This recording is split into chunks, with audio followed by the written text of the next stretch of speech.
An interception. Relo. What a remarkable drive, man. That's an all-American drive right here. It's not exactly unwarranted. Like, when you have a guy that's that electric. The legend himself, the GOAT, Dre Crowell. Where my warm bottle movement at? That kills your argument right there. Anything can happen. This game is not over.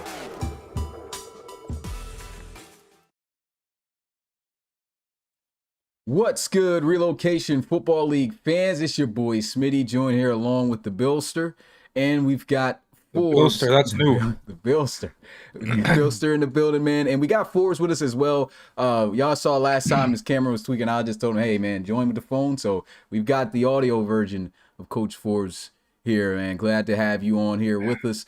And yeah, we're about to dive into these games. So first thing, we're going to go ahead and talk about the wild card round. After we go through the wild card round, we're going to go ahead and get a look at our predictions for the divisional round. And then after that, we're going to dive into some other things. Madden 24, talk about the new draft order that's currently up.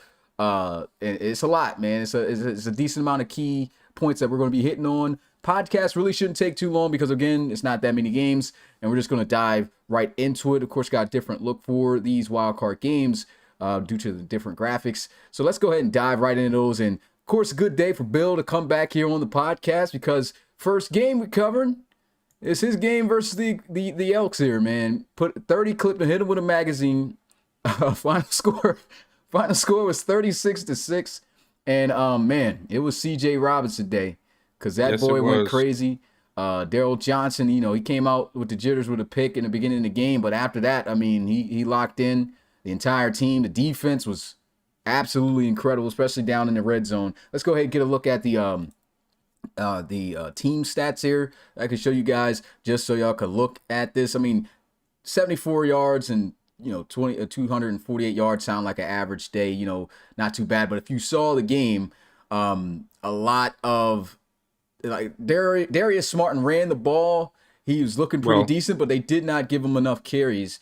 And as they were passing the football, they just really could not throw on your defense over there, Bill. I mean, the craziest stat line, which I don't have here, was of old boy Henry Dockett. Homie had 9 pass deflections in one game and an interception. That's probably the most strapped stat line I've ever seen of a cornerback in my life in the RFL. Like, I don't think that's ever been done. I mean, 9 pass deflections is crazy. And if you watch the game, I mean, he absolutely took Kincaid out the game. And that was one of the key factors for me, of course, but having to do the training for the CPU teams. You know, I was kind of banking on Kincaid to make a couple of those plays. Homeboy just couldn't. You know, he was getting destroyed, man. He couldn't do anything. And then you look at the time possession. This is how good the defense was. I mean, you guys pretty much had 6 seconds of difference in time of possession, and yet you guys were able to get 3 turnovers. Didn't have many penalties. Look at all these penalty yards that the Elks had, 39 yards. So they had penalties even working against them. Just everything going bad. Elks had their opportunities, but they just couldn't make it happen. And then, of course, looking at the stat line here, Daryl Johnson finishing the day, 324 passing yards, 3 touchdowns. That one pick that I talked about in the beginning of the game, but he had, of course, those 3 touchdowns to follow up. Bradley Atagwe, it was a tough day for him, which, you know, for the Elks, that was the key, to take away the run game, but it didn't even matter because Daryl Johnson and CJ just said, we don't need to run the ball. And CJ Robinson had 12 receptions for 172 yards and 2 touchdowns. Latavian World, we forgot about that, the storyline of the game, coming back here to play his former team. And this is probably the worst way he could have ended. 5%. Yeah, he was 22 of 40, 256 yards, 3 touchdowns, no picks. And the hype buildup for this game was crazy. Like, everybody's like, okay, well, he about to go up there. You know, he had a great season. He's about to do his thing. Man, 3 picks, no touchdowns. And, yeah, that was wild. So that's my recap, just looking at the stat line and everything. I don't know if you want to let Forbes speak first, and then you take us home with recapping your game here, Bill. Yeah, that's fine. All right, Forbes, you there, bud? Because I didn't hear you respond earlier. Yeah. Okay, cool. So what was your thoughts on this game? I don't think anybody was shocked that the Explorers winning because they were the favorites, but, like, what was your thoughts of this game? I mean, I think my biggest takeaway from this game was just worse it's been all season from the Explorers. You know, this is what we've been waiting for since since just watching since the beginning of the season. If the Explorers are back, this is how they played last year. This is dangerous. We've been waiting for this, and we finally got it. As you saw, Relo had 7 picks on the entire regular season, through 3 in just this game. Yeah. So just like I said, just where's this been? That was my biggest. Where has this been, Bill? Dude, What you tell your guys before they walked out there on the field this week? What you give them? like it's been a very, as some of you know, it's been a very trying season for me. And this is going to sound very big-headed, but I'm just not used to losing this much. And even though I haven't lost that much this season, in terms of our success the last couple of years, we lost a lot this year. And even when we did win, it wasn't dominating football for the most part. We had a couple games where we did. Thunderbirds game was good. The Steamers game I thought was pretty good, but even that was a very close game in the end. It's been I would say that you could definitely say there's been a sophomore slump for DJ. Even though he's had a tremendous season, you see those situations where he is just a little unsure of himself. Like that first drive, we had things going very well, methodically going down the field, and then he just threw a very bad pass. And luckily, he was able to, like you said, rebound from that and play like we expect him to play. He's a great scrambler, but he's got like 90s in most of his accuracies. He's got high 80s in throwing under pressure. Like, he's not a bad thrower. I know he can do this routinely. He just needs to do it consistently, and we just haven't seen that. But when he does play like this, or even remotely close to this, it's very tough to stop us because of how good the team is overall. So I just think this team is going to go as far as DJ is going to let us go this year, because we're going to have some really uphill battles this season with the teams that are remaining. And if he's not on his A game, we are going home. And that's just a matter of the fact. So hopefully we can continue this. And we got those little jitters out of the way from the regular season. And but overall, super happy for Dockett, because this, Smitty. If there's ever a DB on my team that loves getting put on posters for bad reasons, it's Henry Dockett. So to see him get tested time and time again and to answer the call, that was good to see. Yeah, that's a big moment for him. Was he 26? Yeah.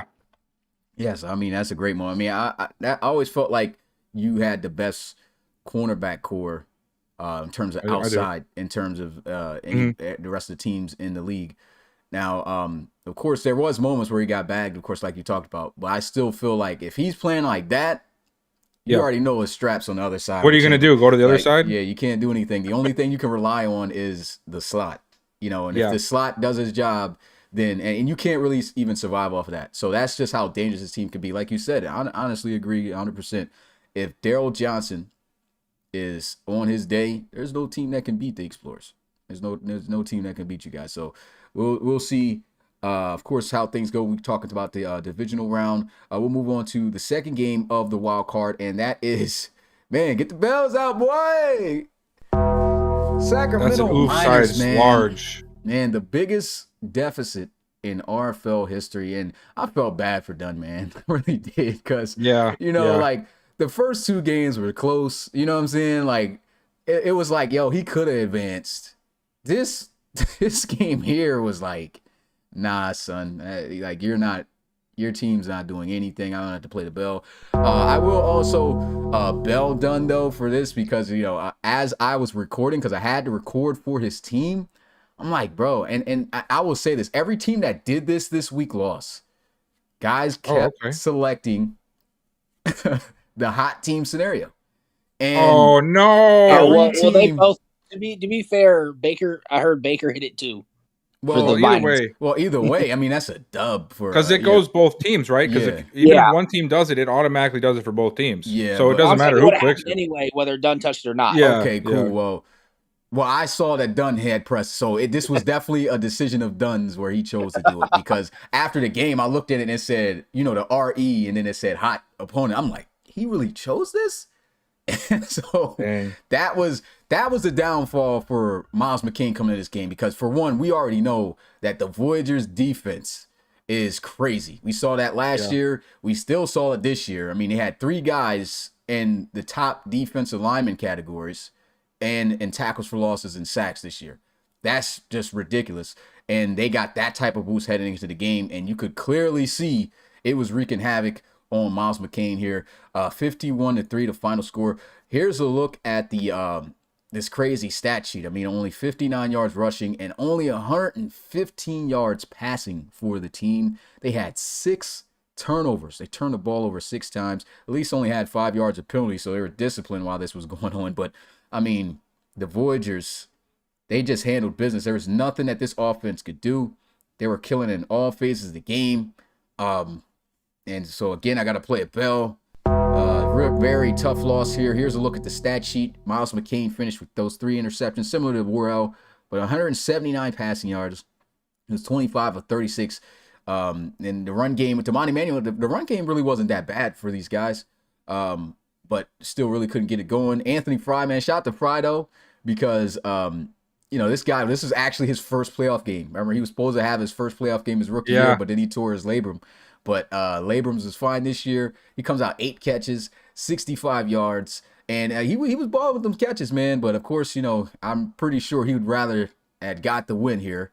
But Glenn Hay, man, catching fire at the right time. We saw he had the up and downs during the season, but now he's on fire. This is Goldilocks back in business, man. This is sunshine, ready to ball out. I mean, 30 of 36, this guy was hitting everything. 4 touchdowns, 1 pick. He had 278 on the day. Gunnar Witt was running out of his mind. 101 yards, 23 carries. The runs for him were amazing. And then Nacho Cheese, 3 catches. He had 42 yards, 2 touchdowns. But it was I don't have the stat sheet of the stat of the other leading receiver. It was a leading receiver here that he was throwing to, but I'm just blanking off the top of my head. But at the end of the day, Voyagers was killing on all cylinders. Thoughts on this game, guys? Well, since I have been absent, I'm going to just put this out there, Forbes. You go take the second lead, and I'll just follow you up after everything, okay? Okay, we can do that. Okay. But I think the biggest takeaway for me from this game was, the Miners did have a lot of these young guys. And so I think this really showed just the experience of the Voyagers to the youth of the Miners. They were just in the Relo Bowl last year. Yeah. They won their 3 games last year. And, you could tell with McCain, I want to say at least half of the sacks he took, I think he ended up taking 10 total, were coverage sacks. He's running out of the pocket, holding the ball for 6 to 7 seconds, and he's just not throwing the ball away and taking those sacks. And so that's just the biggest takeaway I saw was just, the Miners were young and it showed. Yeah. Yeah, I think this is sort of exactly what I was alluding to all throughout the season, and we've seen this with the Voyagers now for a couple of seasons. Really, this seems like a Baker specialty, to be honest. At this point, he's gonna who just said it in the chat? Who just said it? QPOC just said it. Or somebody else said it. They said, in the regular season, this team will take losses and play games the way they shouldn't, because they're better than that. But there's something about them in the playoffs, man. They did the same thing last year. They've done the same.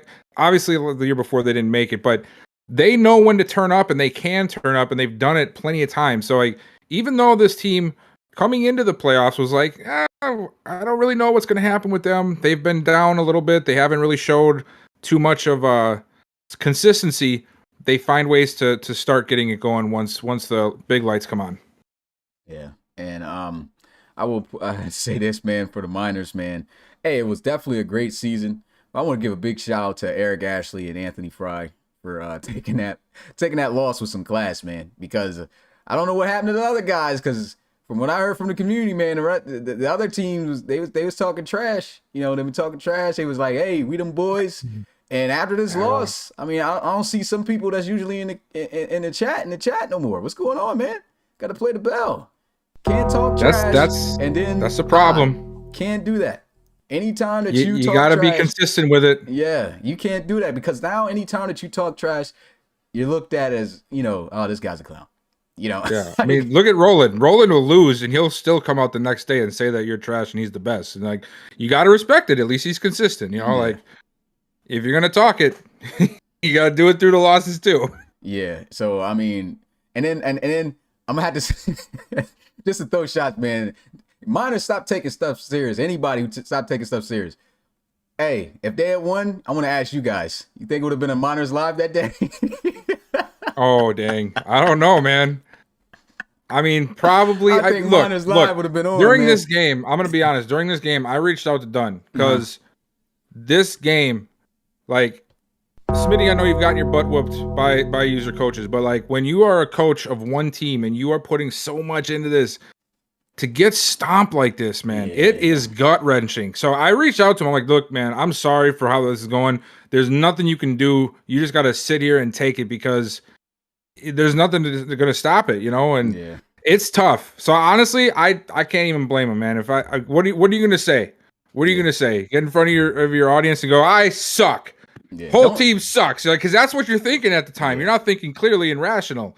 So that makes sense to me. Yeah, I wouldn't want you to come out and say all that, done, but you know. But like what? That's like that. You go through those emotions, you know. Yeah. This is definitely tough, man. I mean, this is the second largest deficit in RFL. And you're at home too. Yeah, and at home, that was just, man. But like I said, shout out to the guys who still showed face, and still shout out to Dunn, because I mean, he came in the chat and still said a few things, you know. So like, but the guys who ain't show up, you know who you are, man. Yeah, I'm about to get kicked out of Warzone. But we're going to move on to game number 3. I don't know if you guys are hearing on the podcast. Are you guys hearing a like kind of like a bell sound? Because it's like from the theme song of the playoffs, but it keeps playing like the ending of it for a few seconds. And it's getting I don't stuck hear in my ear. I hope you guys voices. can't hear that. I don't I hear just hear voices. Okay, cool. It's in my headphones. That's weird. All right, game number 3. Straight blowouts, man. Thunderbirds had their starters in this time, and it got ugly for Coach Ramos and the Monarchs. But hey, we can say this. At least he took the team to the playoffs for the first time in franchise history. You know, at least he did that. So this was a what is this? 37-point deficit. So I mean, it's bad, but at the end of the day, no one expected the Monarchs to come out of this victorious. The starters just went crazy. The defense I think this might be the best defensive game stat-wise in RFL history, because I don't think the team like barely as a whole had over 100 yards of offense. You don't have to rub it in like that, man. I'm just saying. I mean, I'm just saying, you know, let's go look at the team. I mean, look at this stat line. Oh my God, look at this, man. They had 100 yards. Knock it off. They had 107. 107 yards. And this is crazy to do that with no penalties. Played disciplined football and then got disciplined. With 4 turnovers. They forced 4 turnovers, though, man. All via interceptions. 14 rushing yards, man. 93 passing yards. Wait a minute. Why did I just realize that they literally won the turnover battle? No, the turnovers is for how many they had. Oh, you had it back? Because I'm like, what? Yeah, well, I took it straight off of But Madden. still, they still got 4. Yeah, that's what I'm saying. 4 turnovers and still could not score a touchdown, had less than 10 points, and barely had over 100 yards of total offense. Look at the time of possession. 17 minutes, 48 seconds to 38 minutes and 12 seconds. And here's a stat line for passing, of course, rushing and receiving. Schrader had 117 yards passing, so the rest of the yards lost was off of sacks. Then he had 4 interceptions, no touchdowns. Donovan Rhodes had 14 carries for 10 yards. And Dexter Roy led the receivers with 1 catch for 31 yards, man. And then for LC3, he just had one of those games, man. 4 picks. He did throw a touchdown. He also had a rushing touchdown, 312 yards passing. And the T-Birds kind of got disrespectful out there, man. These guys are just out there throwing fake field goals and stuff. You guys just calling anything.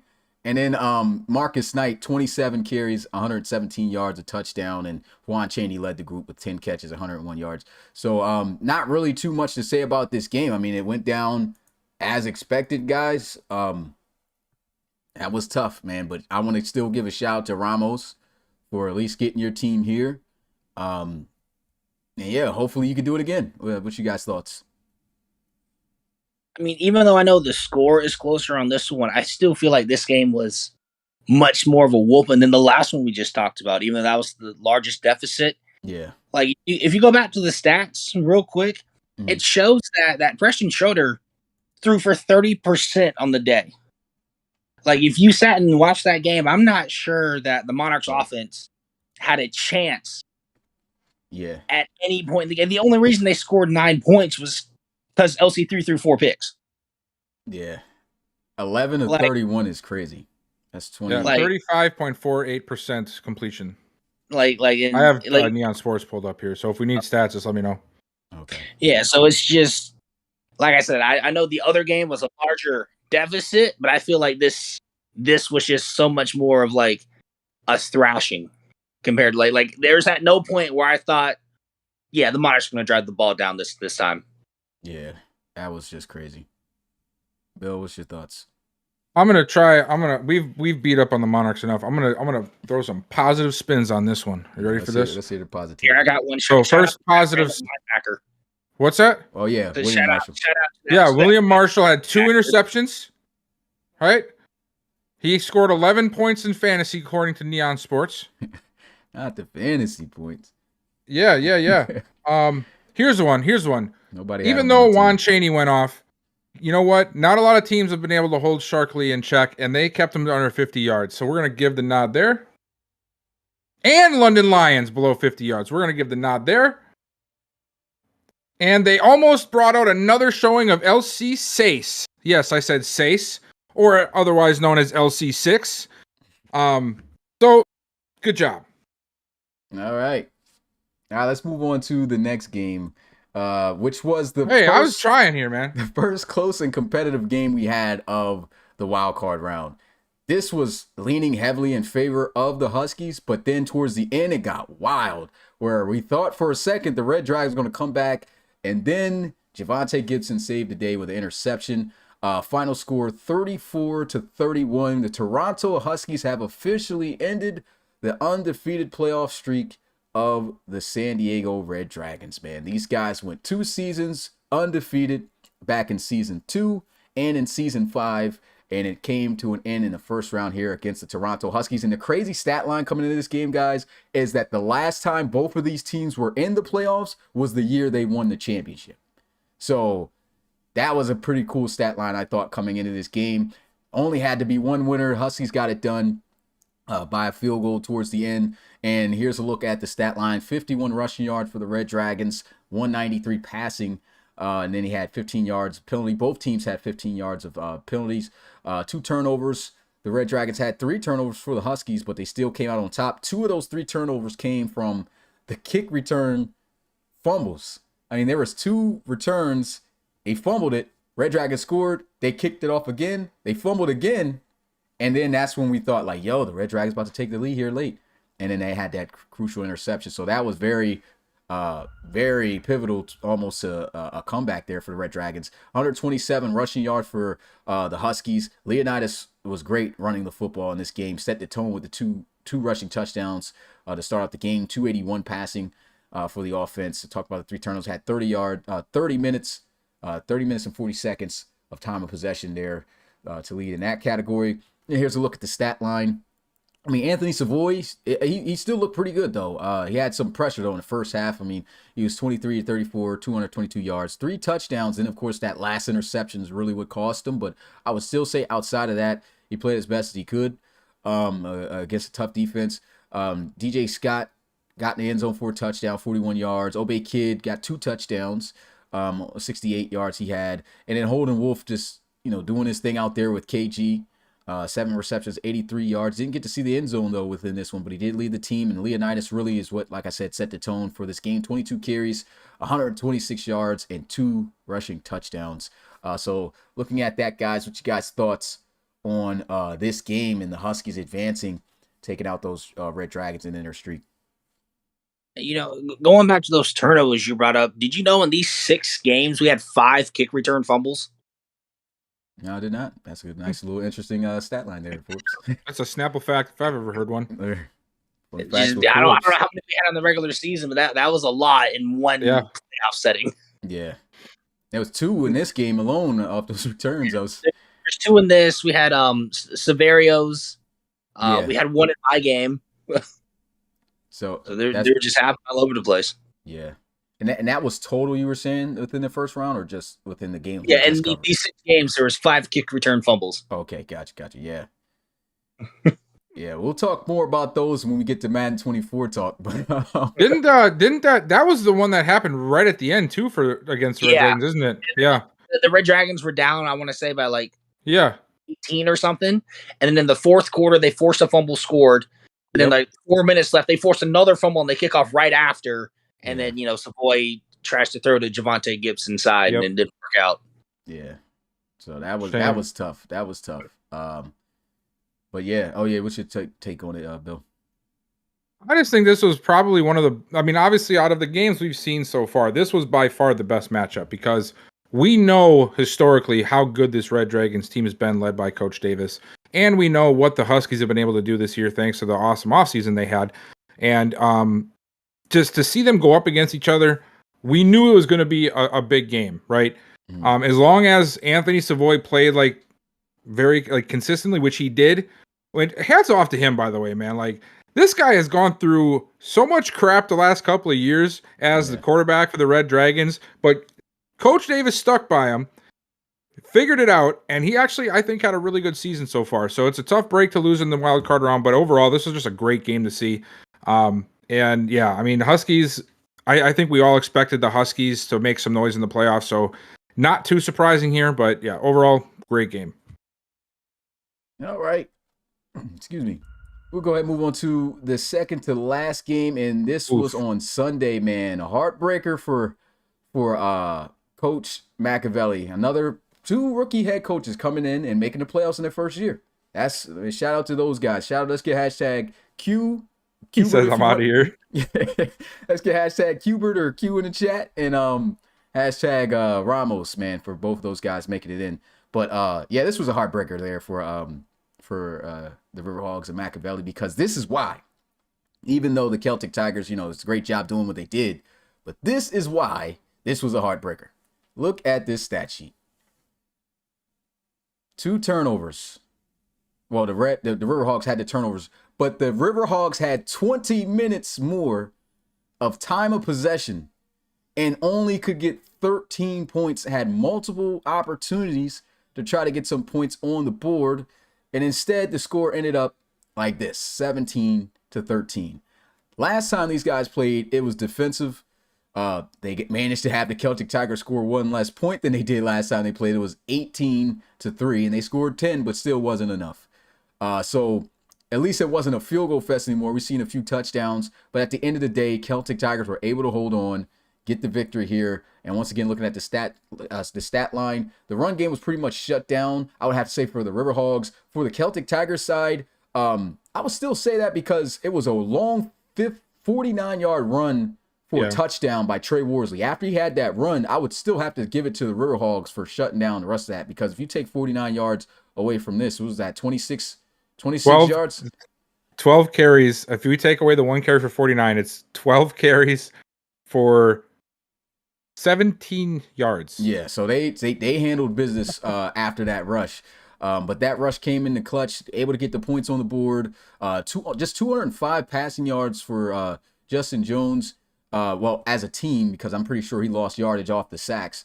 And then he had 272 for the passing yards for the River Hogs. Talked about the turnovers. Both only had 1 penalty for 5 yards. And like I said, the craziest stat line of this game was just the fact that the River Hogs had all that time of more than the Celtic Tigers and still lost in a close game by 4 and couldn't score. And you got to give the credit there to the Celtic Tigers for the defense being able to hold like that and make those plays.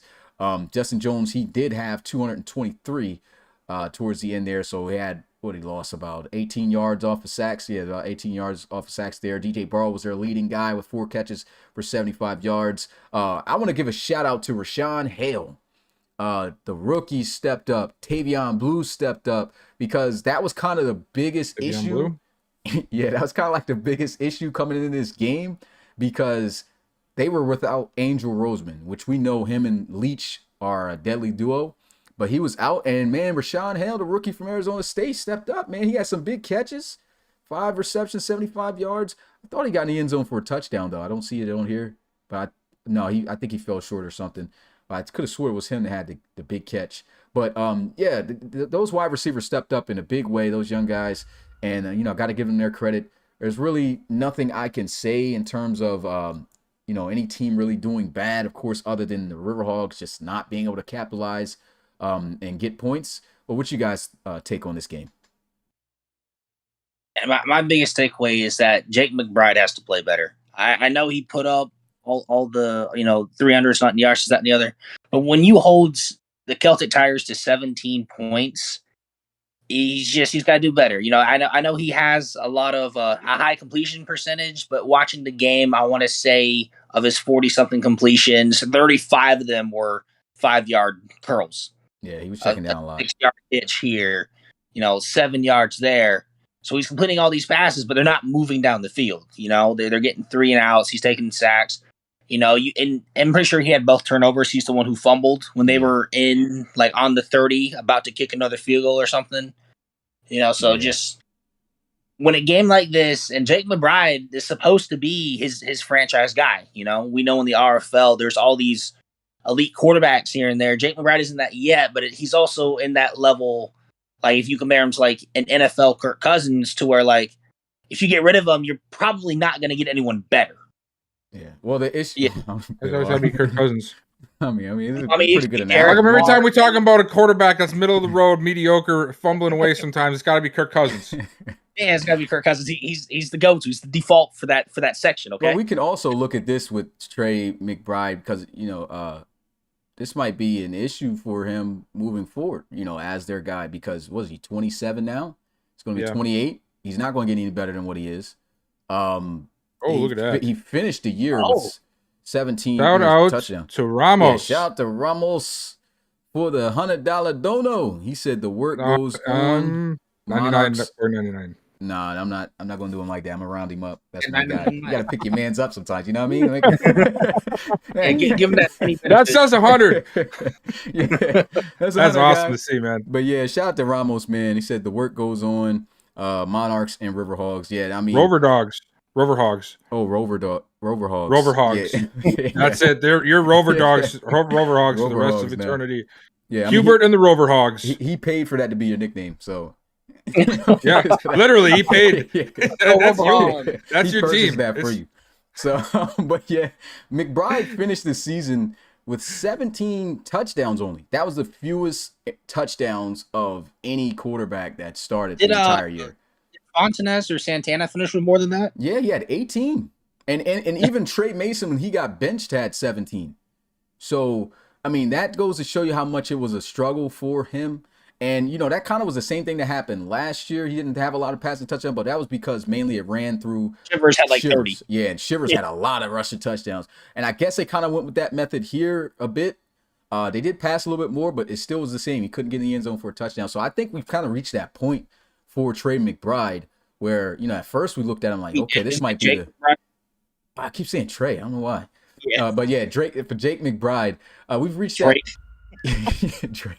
We reached that point for McBride, man, where I think that maybe, like you said, there really isn't another quarterback you might can find to take his spot at this point. Hey, Q, man, I got a backup. He was Patreon last year, just chilling on the bench. Come hit me up for McAfee, man. I got you. So, yeah. So I mean, that's going to be an interesting storyline moving forward. Are they going to draft a quarterback?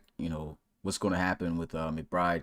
We'll find out, man. He looked like the answer last year, and of course this year, that's a rough ending. Listen, this has to be said before we move on, okay? Mm. Jake McBride needs to go away. Listen, okay? You know this, but I'm just going to put all of this into one little monologue here. They had Justin Jones held to 223 yards, right? Almost 59% completion.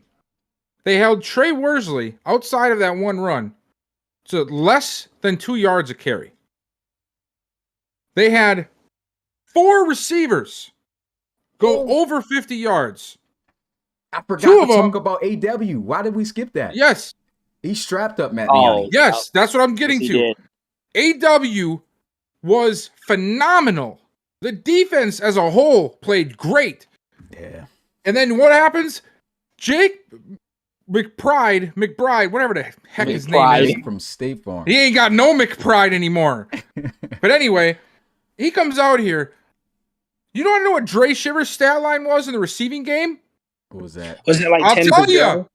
11 catches for 6 yards. Yup. That's crazy. You want to know check Caleb out. Godfrey's? Yeah. He was negative. 4 catches for 5 yards. Oh, for 5. Okay. 15 completions of his 44 total went for 11 yards.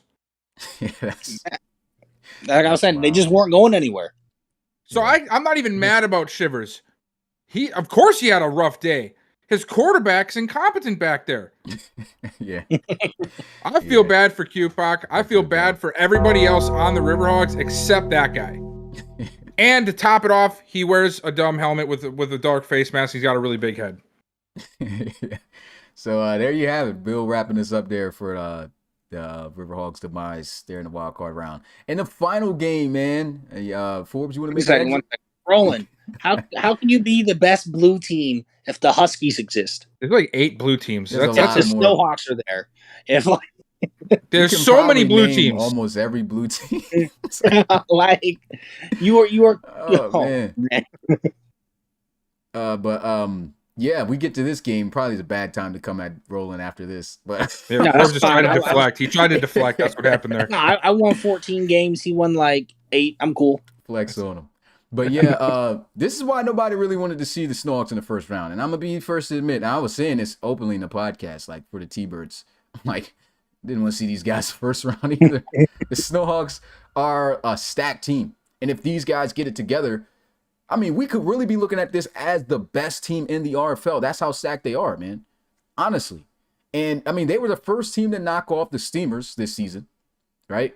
Like they have crazy talent, and they were the 6th seed coming into this matchup. Mexico City Diablos beat them earlier within the season, 25-20. And the Hawks came in here. They meant business this time, man. They were just clicking on a lot of cylinders. 36-24 is the final score. Getting a look at the team statistics. I mean, this was a great job here. 56-yard rushing for the team. You already know Madison Axel is pretty much the lifeline of this offense. Went more pass heavy this year, though. 30 turnovers? Huh? I had 30 turnovers. Oh, I I had picked the 3. wrong one. That's supposed to be flipped. So it's supposed to be. Oh, they're supposed to have 30. And I'm supposed to have 10. That's No, a lot of turnovers. That was That's supposed 40 to be turnovers in penalty one game. yards. I don't even know. Yeah, I don't know what the 5s are. I picked the wrong thing. Let me play the bell. But but yeah, the Snowhawks had the biggest time possession. I guess we might as well skip out of this because that's definitely off bad. But yeah, Joseph Gilly came in here, 4 touchdown passes, 1 pick, 47 tosses in this game, man. 281 yards passing. I mean, he had a field day. He was carving up the defense. O'Brien, I don't know what happened. Mitchell O'Brien had to step in for Jacob McDonald because he came in snapping. The first play was a big like first down run. He had like 2 or 3 runs. And I don't know. I'm gonna have to play the bell for Mitch. It was fatigue. Yeah, I'm about to say, it had to be it was fatigue, man, because I was like, this guy never showed back up on the field. But you know who showed up and filled in nice for him? The boy's son. I'm putting a junior next to his name, man, because Mitchell O'Brien Jr. came in there and he was spazzing. Like the average may not be the best that you guys see here. That's about a 3-yard per carry average, probably less. 58 yards on 19 carries. But this dude was doing everything. Returning the ball like past the 30-yard line every time. He was catching out the backfield. He was running, and those 58 yards on the ground was meaningful. Like, they were really meaningful. And then you had Keenan Linton, 10 catches, 100 yards. Like, they were spazzing. And it was a rough game for Lane Kearney, who had a great season this year. 275, 3 touchdowns, but 2 picks, some crucial interceptions there. And like I said, an excellent job of holding Madison Axel to 53 yards on 16 carries. I mean, that's a big feat right there in itself. Pico McCullough showed up in the big spotlight here, 10 catches, 128 yards and a touchdown, but not enough to get it done. And the Snowhawks advance on to the divisional round, man. Last time these guys were in there, they made it all the way to the Relo Bowl. I mean, they've got the capability of doing that again. What you guys take on this game? Forbes, you'll go last, I guess. We could flip it for this one since it's Forbes' game, so we could talk about it. Bill, what's your thoughts on the Snowhawks coming up with this win here? You know, this is sort of what exactly how you said before. This is what the Snowhawks should be doing all the time. We know this. They don't always show up that way, and we understand. I mean, same can be said for other teams. That's not the only team. I'm even in that boat this year. The Voyagers were in that boat. But they are a dominant team when they are clicking. When that guy is clicking, when Gidley is on, this team is dangerous. And they showed out. And honestly, this score looks way worse than it actually was at the end. Because there was a little bit of, or better. Yeah, you know what I mean. Because there was a spot where it looked like the Diablos were making a comeback. And, I hate to have to say this, but Grayson had such a key play. Grayson may have won this game for the Snowhawks. I hate saying it because he's got a big head the way it is, but he made the play of the game. The Diablos were on the drive. They were in their mode. They were driving. Forbes, you know it too. You guys had that one. And when he undercut that underneath route or that little dump down and picked that off, it was like all the air was just let out of the Diablos. And it just ended. I think at that point we were only down by 10. Yeah. He got the pick and they scored a touchdown to make it 17. Yeah. So I hate saying that, but that is the truth. And I think that was a tremendous play. And of course, they were able to, after that, sort of rally and put up another score, I think, after that, which is why the score looks so lopsided a little bit. But this was not that far off of a really, really tightly contested game at the end. But Grayson changed that. Yeah. My takeaway as the coach from this is that just the Snowhawks played a full game from start to end. My team decided to start playing after halftime. Yeah. You know, that's what it felt. It felt like the first half we couldn't do anything at all except for a random 55-yard Mike Mart touchdown, you know, that we got for throwing it up on third down. Yeah. You know, a 50-50 win. But like they dominated us in every phase of the game. You know, they just played the complete game. They came out, they wanted more, and they got it. We'll just have to come back next year, you know, second year with Lane Kearney, and hopefully come back and do it again. Yeah, I mean, great season, though, for sure. And, of course, shout out to Coach O'Brien, man, making it here back to the dance, saving his job. And now, like, you know, like, this guy could go to the Relo Bowl, man. Yeah. Like, this is what this team is supposed to do. Like, this is the reason, and guys keep saying, and you guys had him where he was on the hot seat. Yes, because he should have never even been in a situation where he could not make it to the playoffs, because this is what his team... Didn't we just because I know we talked about it before, the Snowhawks haven't won their division since, like, season 4. Yeah, and they didn't even win it this year. Yeah, that's what I'm saying. The Elks won it this year. The Condors won it last year. The Elks won it the year before that. So, So, at least that year I can understand, though. That year the Elks were killing it. So I get that year sort of, but still they should have won all three. They should have won all three. They still But that's it for the wild card round recaps, guys. First round in the books, second round coming up, and this is what we got, man. I think this was the best way that this could have gone, guys. In my honest opinion. Oh wow, thanks, Smitty. I'm sorry to say that, Forbes, but he's not sorry to say it, Forbes. He's not sorry at all. There is no easy road to the Relo Bowl now. Like, my team's easy. No, I'm just saying, man. Like, I just feel like, if you had to play the T-Birds, man, I don't know. Like, now the T-Birds really have something to worry about more. So if I would have made it, the entire NRC would have been 4 red teams. I messed it up. You really dropped the ball there. We were really going for that. That's what we cared about. Yeah. Yep. But yeah, that would have been dope. I didn't even think of that. But yeah, so this is like, bro, it's a war every game. And I even got the spreads to reflect it because I just chose a team to win by a field goal or more. That's the spreads. Because every single game, you could go with either side. Like, literally. Yeah. This is how the playoffs should be, though. Yeah. Like, you literally could go with either side. Any team, and I'm sorry to say this, any team that was a pretender coming into playoffs got squashed. Dang. Like, the real teams come out during the playoffs. You get exposed in the playoffs when you're not supposed to be there. He's on the podcast with us, Smitty. I'm not saying this just in particular him. He lost to a great team in the Snowhawks. You know what I'm saying? But I'm saying like it's okay if he lost. But I'm talking about teams that. Oh yeah, it's not okay for anyone else as long as I lose. Everyone else. Yeah, like I'm saying, like say for instance, say if the Monarchs won, that would have. We know the Monarchs. Yeah, they made the playoffs for the first time. Yeah, but it's like the Desperados. You know what I'm saying? Like the Desperados were. They come in here, they get smashed, and then that's it. Kind of same thing with the Miners this year. We were kind of saying that. I mean, it kind of alluded to that. Like, okay, good season. You won a division for a third year in a row. But the issue also with the Miners was, I think somebody brought up a crazy stat line. I think it was back where he showed where they only beat teams. They didn't beat any teams with winning records.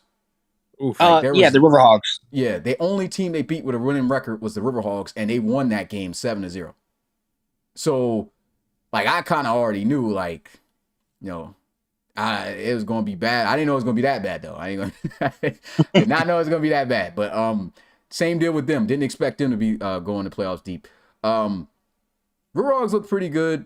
I wouldn't say that's the deal for them. I would say the deal for the Elks, because we knew they were going to get smacked in the playoffs. Like, no, we didn't. Yeah, we did.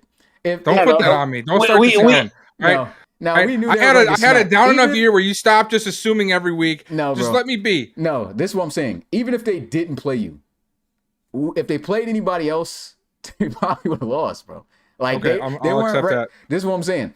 Like, they were not expected. Like, we knew they were pretty much first round exit. If they somehow found a way to get by you, they were not going to get by in the divisional round. Like, it's over. I'm saying at least we don't have those matchups in this round, man. Like, it's straight dogs from here on out. Whoever wins, whoever goes to the reload. A really good spread for both sides. It's like whoever goes to the reload bowl, no one can argue that they didn't deserve to be there, like, at all, because they fought for it. Like, all right, so let's get into the games. First, let me pull up the spreads. Well, I know all the spreads are 3-0. Man, it just got dark on my end. But all right, let's go with the first game. So I'm gonna have to make a separate schedule for you guys, so like other guys that aren't in the Discord can look at what time the games are and stuff. But at 4:00 on Saturday, both games will be all the games will be on the weekend, Saturday and Sunday. The first game is going to be the Celtic Tigers versus the Huskies. And these guys played each other earlier within the season. The Huskies won, and I got the Huskies winning. Like I said, all the spreads are by 3, so I got the Huskies winning. I'm also gonna take the Huskies. I just wasn't very impressed in the Celtic Tigers first round offense. Obviously, we know the Riverhogs have really good defense, but the Huskies offense has Holden Wolf instead of Jake McBride, and their defense is comparable to the Riverhogs. So I'm gonna have to go with Huskies, and I'll take the spread. Yeah, I'm actually going to go the same way, and that's sort of the point I was going to make. I was just talking about how Riverhogs beat the Celtic Tigers in literally everything except the score. Yeah. I think the Huskies do worse than that because they don't have to worry about McBride acting a McFool. So we'll go Huskies with the spread. All right, so move on. The Steamers are going to be back in action, and they're playing the first day, and it will close us out at 8 p.m. Eastern against the Snowhawks. The Snowhawks were the first team to knock off the Steamers this year. They beat them 24-21. Can they do it again in Memphis? I don't think so. I'm going with the Steamers, but like I said, it could go either way. This is a very difficult game to choose from, but what do you guys think? I'm going to be biased because I lost to them, so I'm going to pick the Snowhawks. Okay.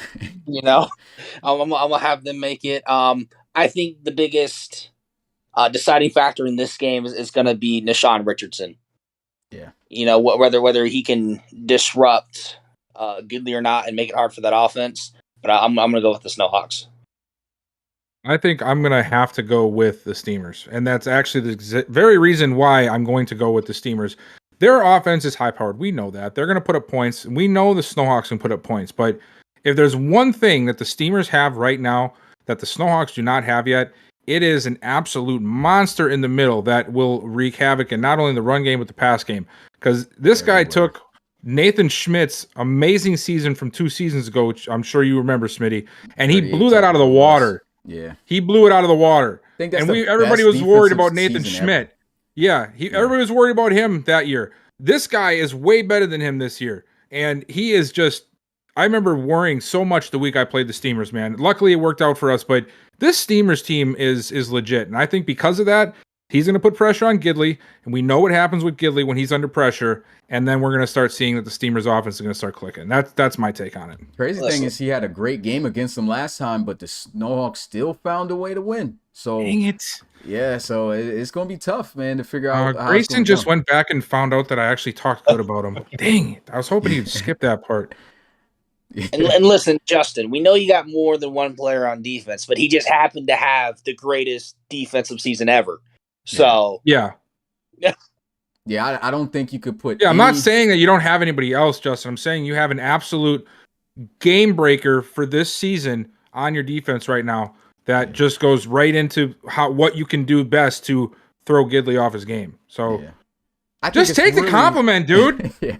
I think it's really going to come down to the wide receivers, though, guys.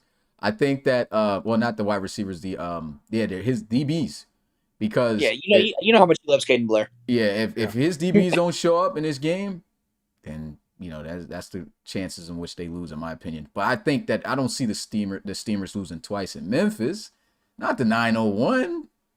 Nah. Well, you know, it's funny you say that. Last week, there was only 2 teams that won at home. Yeah. That was the Huskies and the Thunderbirds. Everybody else, okay. Everybody else, the away team won. Yeah, so, we'll see how it goes. Thanks, Phil. What? Yeah. So thanks. All right, moving on to the last day on Sunday. The first game at 4 p.m. Eastern is going to be the ARC rematch between the Bulldogs and the Voyagers. And it was the Voyagers that got the best of the Bulldogs in a big way. They blew them boys out. What was it, 40-18 in that game last year? That was crazy. But me personally, man, a lot of respect for Baker and what he's been able to do with his team. I just don't think he'll be able to do it twice. I don't think that the Bulldogs are going to come out here flat like that. I think they're going to be able to advance this year and get their vengeance. I have the Voyagers actually getting back to the ARC championship. You know, I know you just said a couple minutes ago that the Miners were, a fake playoff team and whatnot, but you don't beat a team by 48 in the postseason and then be an underdog in the next round, in my opinion. Even if they're fake or not, they're still an RFL team. You know, they're still a professional team in this league. You don't win by that much and then be doubted the next game. The only thing is it's the Bulldogs. That's the only problem. That's the only thing about it. Like, I get what you're saying if it was any other team, but it's the Bulldogs we're talking about here that looks crazy. Yeah, you know? I know. No, I'm just speaking my piece. But, yeah, I know. You still going or you going to Bill next? I'm good. Okay. Who you taking, Bill? This is a tough one for me because part of me wants to go with what Forbes is saying because I feel like I said before, when we were talking about the Miners Voyagers game, they just seem to turn it on in the postseason. We saw it last year too, but I just feel like you said, I think I'm going to have to go with the Bulldogs here. I just feel like they have too good of a team to go one and done or not even win one. So yeah, I'm going to go with the Bulldogs here. All right. And then for the last game, this got to be the last game, man. It's the biggest rivalry in the RFL. It's a 3-peat. Yeah, another great week for my mental health. He's going to be pulling his beard hairs now. But the T-Birds and the Explorers will meet again in the divisional round. There's nothing like a 3-peat between these guys, man. It's got to be game of the week. It will be in Toronto again, which the Explorers did beat the Thunderbirds in convincing fashion in that game. Had 6 interceptions on LC3, which is where Bill has coined this LC3. I said tres. Ses name. Yeah. But I got the T-Birds though, because I don't think you could beat the team twice in their home. So I'm gonna go with the T-Birds. Of course you are. I'm gonna go with the Explorers in this game. Like I was saying when they were talking about their recap, if they play like how they did last game, they should win. The Monarchs were fake. Whatever. Dang. It's okay. I got the coach's son at quarterback. We're all good. Don't worry about it. But yeah, I got the Explorers. Bill, of course, going to have yourself. But what's your thoughts coming into this game? Coming into this game, man. I mean, this is obviously, as everybody knows, this is the biggest matchup for us every year, regardless of when it happens. Peak football. It's peak football. What the heck was that? Where did that even come from? Football. Yeah. Who are you talking to down there? I don't know. I'm just yelling all over the place. My camera's all over the place, so sometimes I can't see. No. What? Where did that come I had from? to get it out myself. I was looking down, and you know what I'm saying. Where did it come from? Where did it come from? The soul, man. No. You heard that somewhere. Yeah. I don't know what that biggest was. rivalry, man. That I thought Yeah. something started playing like on my computer. I'm like, where is that noise coming from? Because you were looking down. I couldn't tell you were talking. Yeah, I got my family cussing me out right now on the side, outside the door. But You deserve that. But who was I even talking about? yeah, I think you just What talked about about coming the to game. the in general. game? Yeah. Hadn't even started yet. Till I went Okay. smooth Joe Griffin. All right. Well, anyway, this is a huge matchup. Going into this week, it's always the same thing. You know, there's no way you're going to stop something altogether with this team.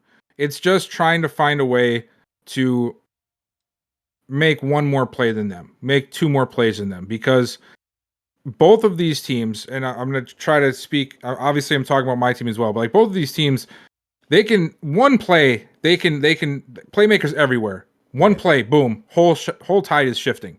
Yeah. So it's just about fundamental football with these games. Don't turn it over. Everybody has to do their job on that play.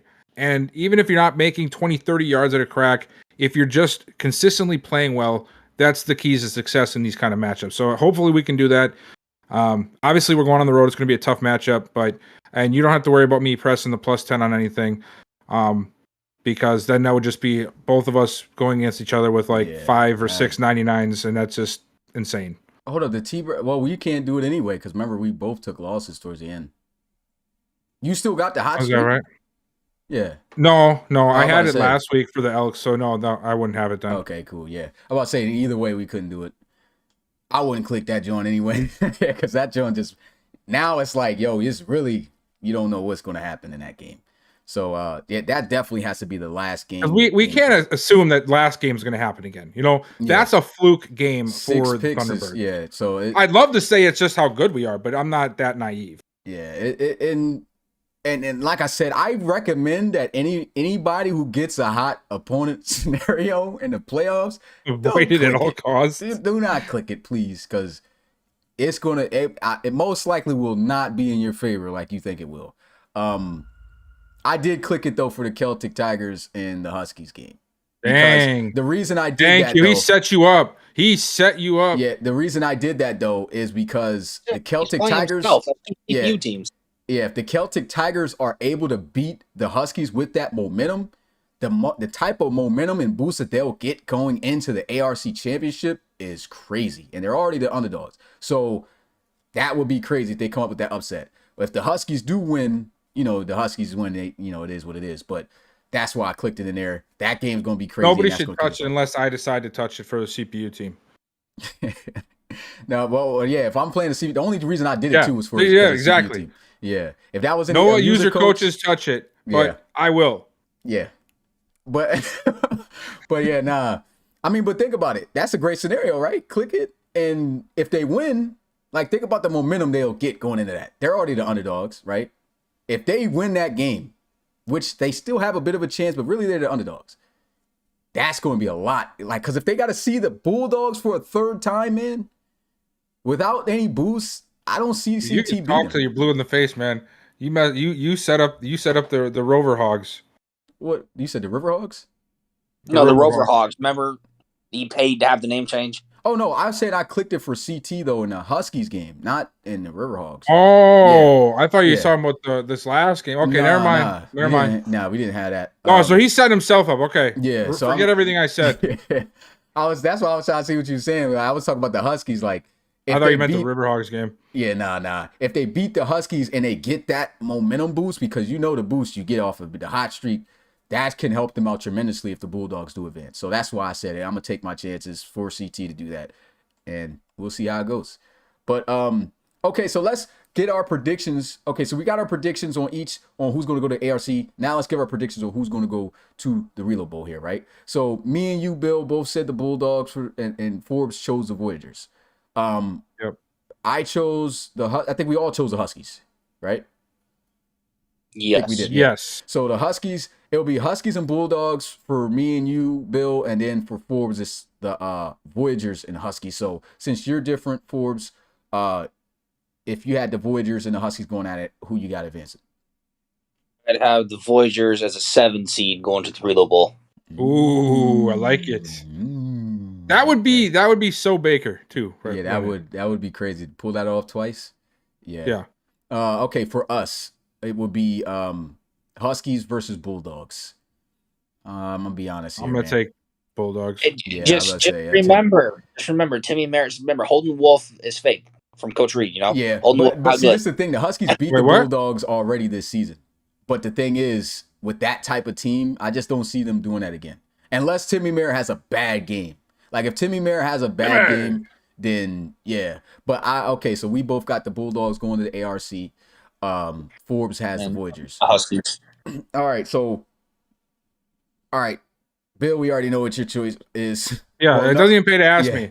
So My team's winning. Yeah, I'm so not gonna choose against myself. Bill's going to the Relo Bowl on his end. All right, so me and Forbes, did we both choose it? No, you chose the Snowhawks. No, I have All the right, Snowhawks. So Explorers, Snowhawks and the Explorers. Thunderbirds. Who you got in the Snowhawks and Explorers? I'd have the Explorers. Okay. I'd have You a got repeat of last year. Okay. And Dang. for me, if it was the Thunderbirds and Steamers, Thunderbirds. Yeah. So it would be Thunderbirds and Bulldogs for the championship for me. Bulldogs and Explorers for both of y'all. So No, I'd have the Voyagers and Oh yeah, Explorers. Voyagers. Okay, so we do have different things. So Bulldogs and Explorers for Bill, and then I'm still winning, so yeah. So but we'll have to flip it and have it where. Well, no, it ain't no way to flip it. I'm about to say have Forbes probably choose what yours was. he can just choose his own. Yeah, but he got you going. Yeah. So I guess if you had to choose both, so do both, Forbes. So do what your prediction is and Bill's for his, because of course he's going to go with his team. You're making this confusing. No, it's just so it could be a different, like see if he would pick the same or Why? be different. Why wouldn't you just flip with Bill? Switch with Bill? Yeah, why wouldn't you switch with Bill? That way you have the Explorers, and he would pick between the Bulldogs and Steamers. Oh yeah, okay, so that The makes sense. Bulldogs and Thunderbirds, I yeah, mean. okay, cool. Yeah, so Bulldogs and Thunderbirds in the Relo Bowl, Bill. Who you got? Don't make me say it. I guess we know it. Gonna have to say it, man. Say it with your chest. Thunderbirds. The what? The what birds? Thunderbirds. All right, so he got the Thunderbirds. And what was Bill's? Is him and the Bulldogs? Yeah. Yeah, okay. I would go with the Explorers. I just don't feel like either one of those top four teams, the Bulldogs can beat, to be honest. And then for Forbes, yours is the Explorers and the Voyagers for a rematch. That would be crazy. 2 back-to-back years against each other. That would be crazy. That would be wild. Who you got? I would have the Voyagers winning their first Relo Bowl. That would be a crazy behind storyline, though. I'm not gonna lie. Like that would be wild. All right. That would be wild. Losing in the Got Relo Bill Bowl, with his coming game back, face on it. All right. She going all the way through. He out here, but the All head right. now was crazy. All good. Sorry, I picked you to win the NRC, Bill. My bad. Yeah, you should be. The Duggars start doing that. You Why know it's don't, about to get why don't you just send me packing in the division round then? whacked. But yeah, okay. At least then I get a better draft pick. So that's our predictions for the Relo Bowl and who's going to advance to the ARC Championship, man. That was pretty fun. All right, so now let's go ahead and get a look and talk about the RFL draft right now a little bit. It's coming up. Season 9 is going to be way in December sometime Holy for the moly. draft. But this is the official draft order right now. And this is just a screenshot from Forbes. He sent me this earlier today. Of course, from 25 up to 32 is currently still in the playoffs. We don't know where they're going to go. But this is the official 1 through 24 right now in the draft order. Some of these picks will not be the same in the first round because they traded. But Shamrock's number 1 pick. Lancers number 2. Cougars number 3. Sentinels number 4. Pioneers 5. Barons 6. Gunners 7. Desperados 8. Bisons 9. Armadillos 10. Condors 11. Crusaders 12. Dreadnoughts 13. Wizards 14. Aviators 15. Bulls 16. Black Knights 17. Tigers 18. Monarchs 19. Red Dragons 20, River Hogs 21, Elks 22, Diablos 23, and Miners 24. So these are the 1 through 24 guys. And man, all I will have to say, I do want to give this message to the guys that are coming in this series. I'm not trading any of these picks.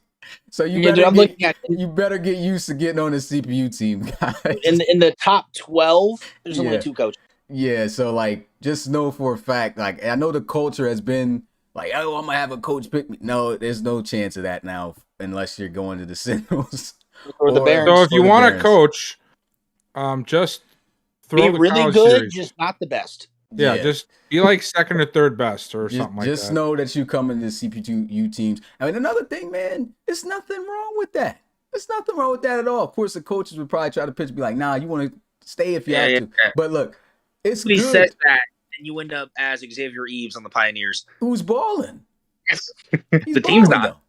It don't matter. He's balling. You know, he would have won rookie. He almost won Rookie of the Year in the sophomore season. He's a player first guy, not a team first guy. But yeah, it's good to be in this, and this is a good reason why I bring this up too, because I look at teams that are CPU teams now, right? Like the Thunderbirds locker room. Like that locker room is dope.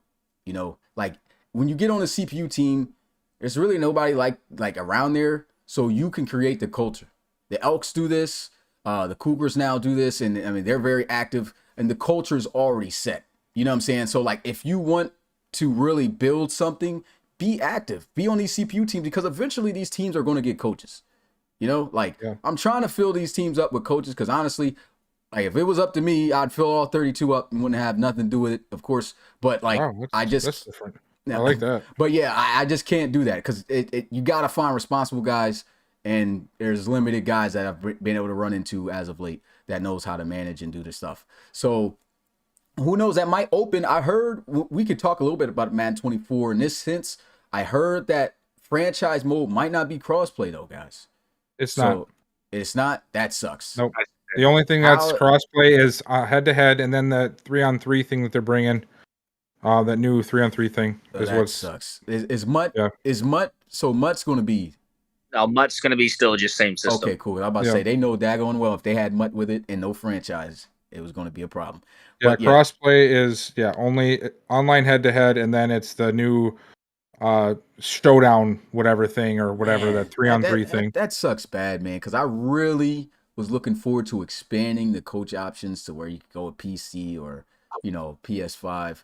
PSJ is crossplay, which does change a lot of things too, guys. But we'll talk more about that. But I guess it's really not too much to talk about here with these. That Mutt is crossplay. Mutt is crossplay.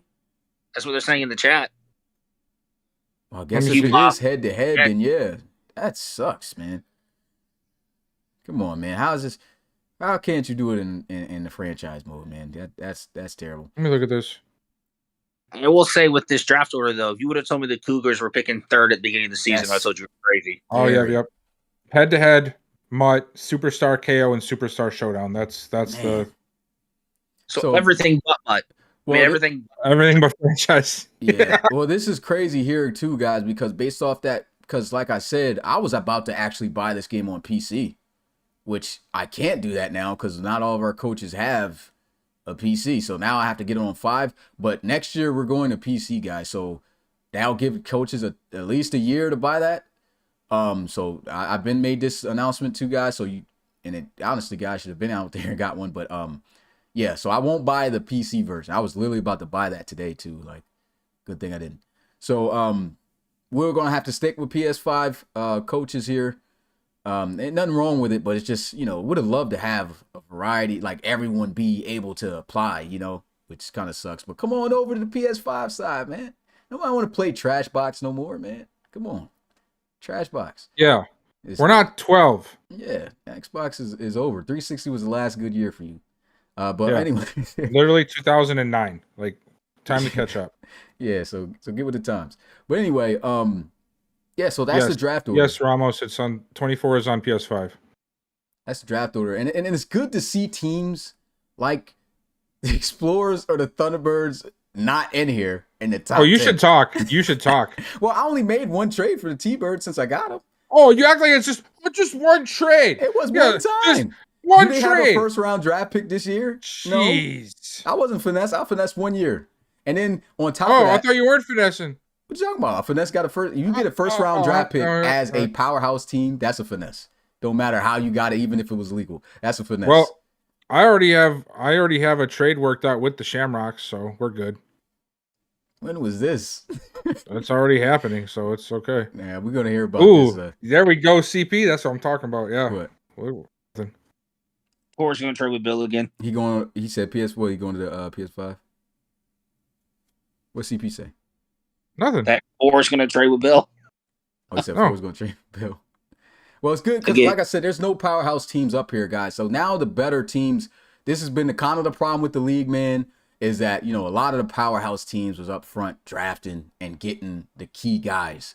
Now we can balance things out with this draft. And that's hopefully if the draft class is that good. So I'm talking to you, CS5 guys coming up. Like I'm Uncle Sam with the Captain point. America? I'm talking to you. We want you to be some fire prospects coming out of the CS5 class because that's the only way these teams going to come up, man. We need these lower end teams to come up. This year. You say everybody's gonna be buns? Well, look who we got in this class, man. We got Drew Brewer's brother. Everyone's going to go back for a second season. They're skipping this year. I feel like this is gonna be a really big class of generics. Yeah, could be Really big class.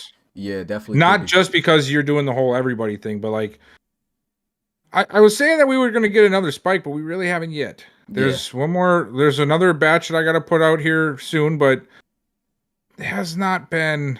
Just hasn't really been. Well, that's a good thing because I'm gonna be honest, man. It's almost like we've been getting generics anyway. These guys, guys submit players and then be ghosts. Now it's like, yo, you know what you're getting. You know, like you're actually getting somebody who you saw ball. And now on top of that, it's like, bro, like these CPU, it makes it much more of a challenge for the user guys because now y'all are really competing against the generated dudes. Like, and these generated dudes might be the best prospects compared to the prospects that are submitted. So y'all gonna have to make a statement this year to get up there. You know, so that's gonna be interesting. But that's it there for the class. And then of course, for anybody who's looking to apply, so this is a little sales pitch I guess I can make here, Bill. Try to get a little influx going. But yeah, if you're looking to become a player, join the college series this year. And apply before the Relo Bowl. Because once the Relo Bowl hits, that's it. Application is closed. It's cut off. Dunzo. Done. And so if you're trying to get in the RFL for Season 9 on what we've just seen from Madden 24, which sounds promising, hopefully it delivers. But if it's that good, you don't want to miss out, man. Because you could be on that game your rookie season. And you could probably be on the field. So go ahead and apply today on our website, relocationfootballleague.com. Once again, a shout out to Connor Jameson for the step-by-step tutorial that's on our channel trailer, on our channel homepage. It's a trailer showing you how you can properly submit a player step-by-step and what to do, what to look for, where to go, and all that. So, yeah, we got that. So now, with that out the way, our final topic before we get into the fun facts with Pat, it's Madden 24, man. So the trailer dropped today. Oh, what's going on? Yeah, it's not showing up now for me some reason. You have a capture set in OBS? Yeah, I have it, but it's like Is it over the top of your overlay though? it was just acting weird. Let me see. Yeah, I just looked again. 4 people that I Okay, have to send invite for. Okay, 4 new people. That's it. Yeah. Oh, jeez. Yeah. Yeah, That's like 2 weeks too. I probably got to put a post out or something on social media. I haven't done that And since that's it was assuming started. all 4 of them join. Yeah. All right, so here we go.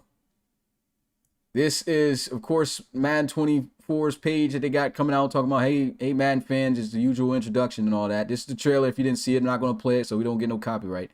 But looking at the gameplay here, guys, got this hit everything 2.0, which is just, I guess they're adding, making more seamless looking tackle animations and things like that. It says hit everything, expand with new contested catch tackles, tackle types that provide more control and tackle variety on defense.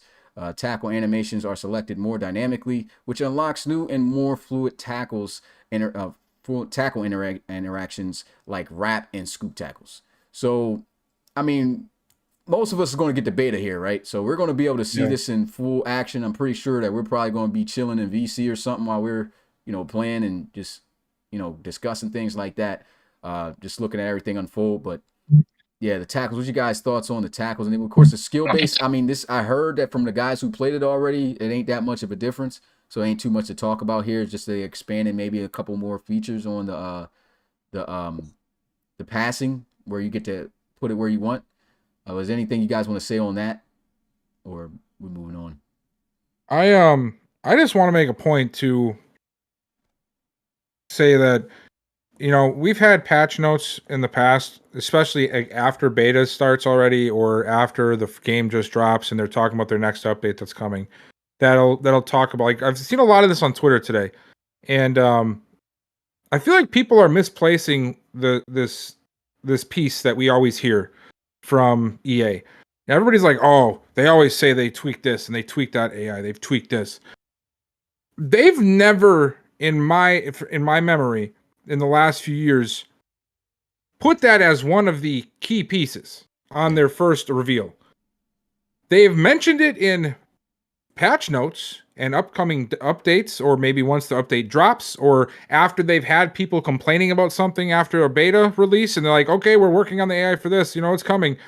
But for them to make it one of their back-of-the-box features that they're so obsessed with, it actually has given me a really big positive vibe, because they haven't done that. They actually said they won't fix it in the past. You remember this? They've tried to do this, but they will not. They didn't want to advertise that as a back of the box feature because they didn't think it meant that much. But I think over the last couple of years, the voice of the community has had so much back and forth, in a bad way, in a good way, constructive, however you want to paint it, that they're realizing that this AI stuff and how the teams play and how the teams react in situations is actually a bigger back of the box feature to us, the consumer, than the stupid game modes they keep trying to make up that nobody cares about. So I'm actually really looking forward to this, because they seem to put a big emphasis, especially in this blog that we're looking at, about the AI and how much they've changed to the AI, not only in gameplay,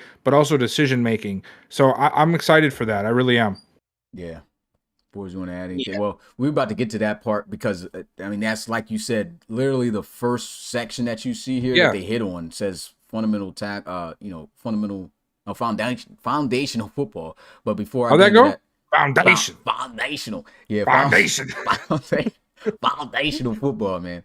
But Forbes, anything you want to say, or just hop into this, or are you going to talk about this point here with the AI? Yeah, I mean, I was just going to piggyback off of what Bill said, especially the second bullet point with the AI, the ball carrier AI and pathfinding. I feel like the last 3 or 4 Maddens, we see running backs run into the back of the guard instead of cutting back through the semi-truck lane. Or how many times have we seen, even this year, an interception, and the first thing any player who gets it does is run straight to the middle of the field? A lot of missed pick sixes this year, that's for sure. Yep. Yeah. So just that. Yeah. So obviously all the other stuff is good too, but that is what stood out to me, is just hopefully they get that fixed. Yeah. So reading this, AI enhancements, smarter AI enables smoother and more realistic player action and reactions to the plays you call, providing more confidence. Your AI teammates will execute your game plan the way you intend. So you got quarterback awareness and behavior. AI is going to be improved. Ball carrier AI and pathfinding, like Forbes mentioned there. The blocking AI and field and open field targeting. Now, when we talk about this, that is big. Yeah, I was about to say, because I actually heard from guys who played it already that you could tell a difference in the run blocking. They said not so much the pass blocking. So hopefully that's something that they they fix, because we know that there's issues in the pass blocking where guys completely miss assignments or double teaming somebody they shouldn't, and they're letting the ends come in for a sack and stuff like that. So hopefully they do get the pass blocking as good as they're talking about this run blocking. But the run blocking they're saying is great with the AI. Well, it has been solid with the AI. And then we have the DB awareness and pass coverage, which, you know, is just self-explanatory. So hopefully they'll just make better plays. And then post-play and motion enhancement. This is great for us, for guys who enjoy watching the RFL, because the photos we're going to be able to take, right? The moments we're going to be able to have, like with guys having celebrations and certain things, talking trash to each other in each other's face. That's going to be pretty cool. And so these are great features for us, for the way we do things. And then, of course, the dev note, our team is excited to show you even more upgrades to foundational football in the gameplay deep dive. And we can't wait to get feedback from participants in our closed beta, which is starting on June 8th, guys. All right, which is tomorrow. I don't know if we're going to be getting beta codes tonight. Yeah, I've been keeping tabs, man. I haven't gotten anything yet, so I'm assuming they're probably gonna do like a what did they do like last year? I think it was like noon or 11 a.m. They released Forrest it. was just talking about this, so I'll let you speak on this, Forrest, because of the timing in which they send them is horrible. like last year they had like the first wave come out at like 9 a.m. and then a second wave at like 1 and then like a third wave at like 8. Like everyone was getting them at random times last year. Yeah, they just need to send all them things out within an hour. Well, I got 2 of them coming to 2 different emails, so hopefully I get one, at least one of them gets on the early wave. Yeah, something. And who knows? Oh, I should have applied for one just so I could do a giveaway. Did I? I think I did. Anyway, I don't even remember. I think I did too. Yeah. Just to be on the safe side. Yeah, because I know you know, for giveaways before, you know, if we had extras, we handed them out to the community. Bill, though, you know, I don't know if any of you guys know, he's got his own YouTube channel. So he goes by the CB Gaming, and so I'm pretty sure that should be a good little feature for you. Send that, give a code out to somebody. Have you guys seen whatever Pat just posted? What he posted? Anywhere about Madden, or is he just talking about 30? Is he just talking about the league as a general, like the RFL, the 32 new fake franchises? Yeah, I'm pretty sure I don't think he's actually talking about the game. Yeah, unless if he did see that somewhere, I'd like to see where he saw that. I didn't have any context to it. I just looked up. Check your facts here, Pat. Yeah, Pat, I love the little anecdotes that you put out there, but man, when we're talking about Madden 24 and relocation, you can't be messing around with that kind of stuff. Don't cap with us, man. Don't do that. It's from GameSpot. GameSpot. Ooh. So 32. I mean, if there's 32 cities, post that article. I'm telling you right now, this, man. Let's talk about this because I know you're about to talk about it. Yeah. I hope they don't remove any of our powerhouse teams, bro. I'm worried about that. Suck. I'm worried about that. If so, then we just gotta adapt. Which is if there was ever a time where EA could leave something in that we want there, this would be it. Yeah. Just expand. I hope they don't take away anything. Just expand on the cities, you know. Just add. Let's see what this says. Because I hope. Okay, so Bill's got an article. Matter of fact, I could show it up here. So let's. We're gonna have Dunn move from the Conquistadors, brand the Miners the way he has, and then them be removed. Man, I don't see them getting rid of good-looking teams though. I feel like the teams that are fired that they know people use. I don't think they're gonna get rid of them. So that might be good for us. But there's going to be some teams. No, there's a lot of good stuff in this GameSpot article right now. Where do you post it at? Is it in RFL? It's in the chat right here. RFL chat? No, it's in this chat. Oh. In the stream. Oh, I don't have it on. It says commissioners will now be able. Now, I don't know if GameSpot. I'm assuming GameSpot wouldn't put this out unless they knew something. Commissioners will now be able to tweak the relationship between age and XP. Oh, so younger players need much less XP to earn. Yada yada yada. These specifics will now be customizable.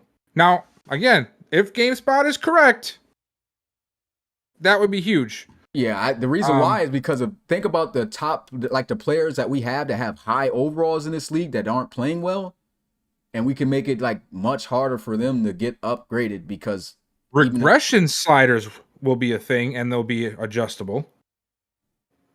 Where is this article? Hold up, let me go. Dude, he literally put it in the YouTube chat. Yeah, I'm trying to go to it on here because I got it on my I got phone. it from the Discord. Oh, you put it in the Discord?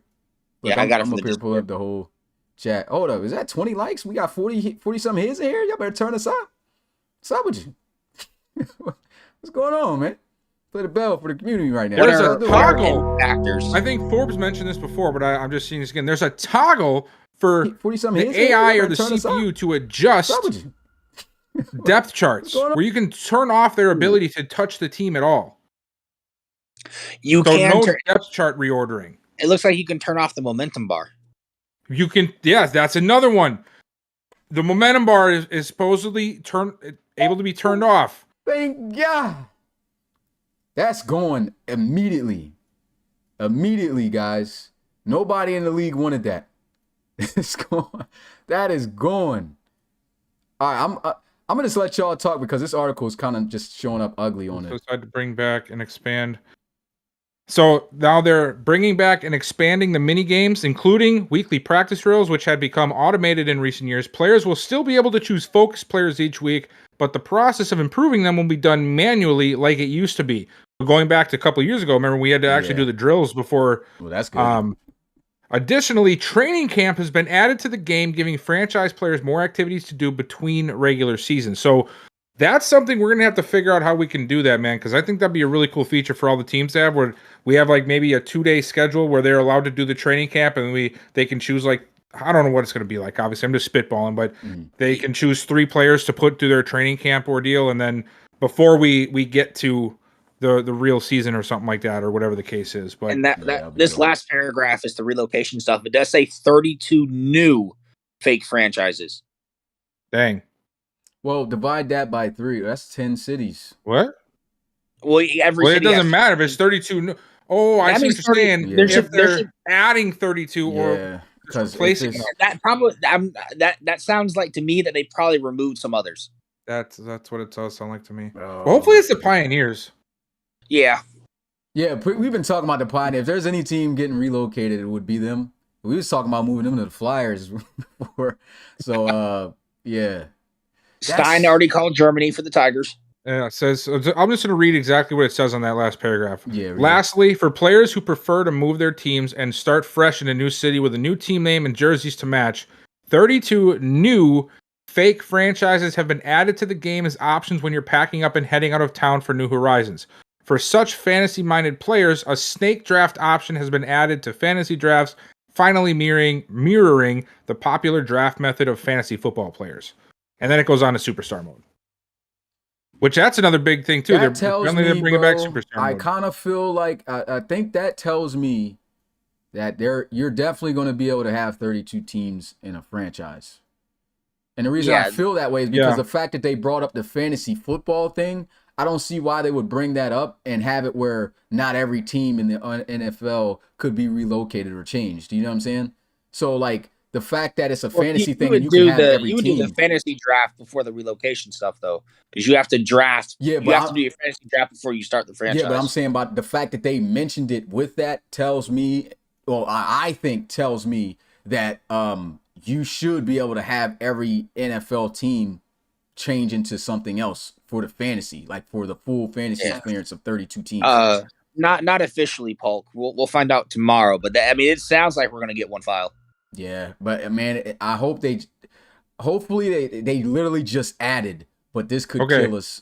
Some teams missing. This is why this is crazy right here too, because I was skeptical about this. Right, very first line it says, "This year's game is dedicated to foundational football," said senior design director Connor Dugan in an interview with GameSpot, and then down below, right by the relocation stuff, is where he starts talking about Dugan again. Okay. So this means to tell me that he might have had a little bit more information than even what some of the YouTubers and whatnot have had from Twitter today. Because this is the first I'm reading about all this. Yeah. Yeah. So Pat, man, this is why he does. This is why he runs. That's it. You know what, Pat, man. Dang it, Pat. W for Pat. Make him a 95 overall. You know what I mean? Like, dang, just turn him up. 87 in 2 years. Yeah, that's fine, but just make him a 95. We also didn't add that every kind of coach also looks like gets a third skill tree instead of 2 now. Nice. Third skills tree instead of 2. Well, you know how like head coaches, offensive coordinators each have 2 skill trees. Yeah. It says each one of them has an additional skill tree now. Okay, so just different things. Yeah, like there's a Now, third you tree. still get to go. You still have to go through a. You still have to get staff one lane? points. So, or is okay. it- I don't know about all that. It just says there's a third staff tree. Okay. Here's okay. give So up let's just play what if right now. Okay. Okay. What if none of the RFL teams are available? None, not a single one. Then we It's just all have new. to restart. Like that's literally straight up. Like I know this would be So, hard, but yeah. the rosters would would be be- the same. But I would Okay. probably have it where, it's got to be by choice. So So As long that's- as the front office gets to pick their team first, I'm cool. well, that's But- actually what I was gonna say. It was like yeah. because I highly doubt we're gonna find teams that have the same. We might find teams that maybe have like the same color scheme, but is it gonna make sense for the team? Are you gonna do it where if you find a team that's like the city name Joe's, but then you also have the Bayside Peters or whatever? I'm just making random stuff up. I hear you. But like, you know what I Yeah. mean? And like, Yeah. well, this team looks like this one, but the name sounds better with this one. Like, how is that dynamic going to work? Like, I would really. Have you know, to is think it going to about be that. like who, like first come first serve seniority type of situation? Like, I what feel is- like if you have a team, if it's the same cities, then one of those teams are going to have to stay in the city. Like if it's different Bayside teams, Peters is pretty stupid. yeah. If it's one of those teams are like that's coming back or that aren't coming back, but they have the same city, then somebody from that same city has to take one of those teams. Then that has to happen. So whoever decides to do it will be it, and I'll probably choose whoever has the best of that city gets the choice of whether they want to stay there or they want to choose a different city. So I'd probably do it that way. I really, really hope. And don't choose no trash teams. Like y'all got. Yeah, I just really hope that I really hope that they keep the logos. I Yeah. really do. we Even just if they redesigned change the everything. name and everything, Yeah. even if like the logos or the color schemes change the same or something. It sounds crazy because obviously we've always wanted this, but we almost always wanted it in the terms of create a team, not just take everything away, because we could still add our own product to that, Mhm. So So probably that's- what I would do is I'm gonna probably have it where I'm gonna have a list of teams if that happens, where I'm like, okay, I would want these teams within the league, so that way nobody chooses nothing terrible that I just was like, no. Yeah. And then I'm picking my own. Yeah, so then you get the choice. If you have a team in your city though, and you're not the front runner, then you have to then you have to take whatever that city is, right? But if you are the front runner of your city, then you could choose to pick the team from that or something else that's available. So I'll do it. I have a really cool Relo mini game you Alongside can of do the right name. now. What's that? We don't know when the answer is going to be revealed, right? Because we don't know if franchise is going to be in the beta or not. We can assume it might be for like the last week or two, depending on how long it's going to run. Yeah. But I don't know if it's going to be there right away. What if you did a contest right now with the chat or for whoever in the Discord? They have to name the 32 cities that they are going to use for the relocation, because they said 32 new cities. Okay.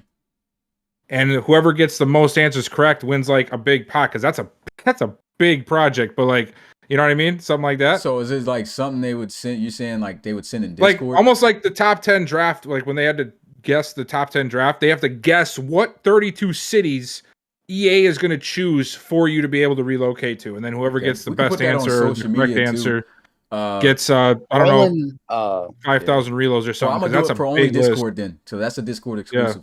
Ain't no need not to put get that you on. off, but like Roland brought up a good question. I assume we'd have to, if all this happens, Yeah, but if we'd have to realignment, realign then there the needs to be division. another realignment. Yeah, Yeah, so we'd have to. that would be crazy.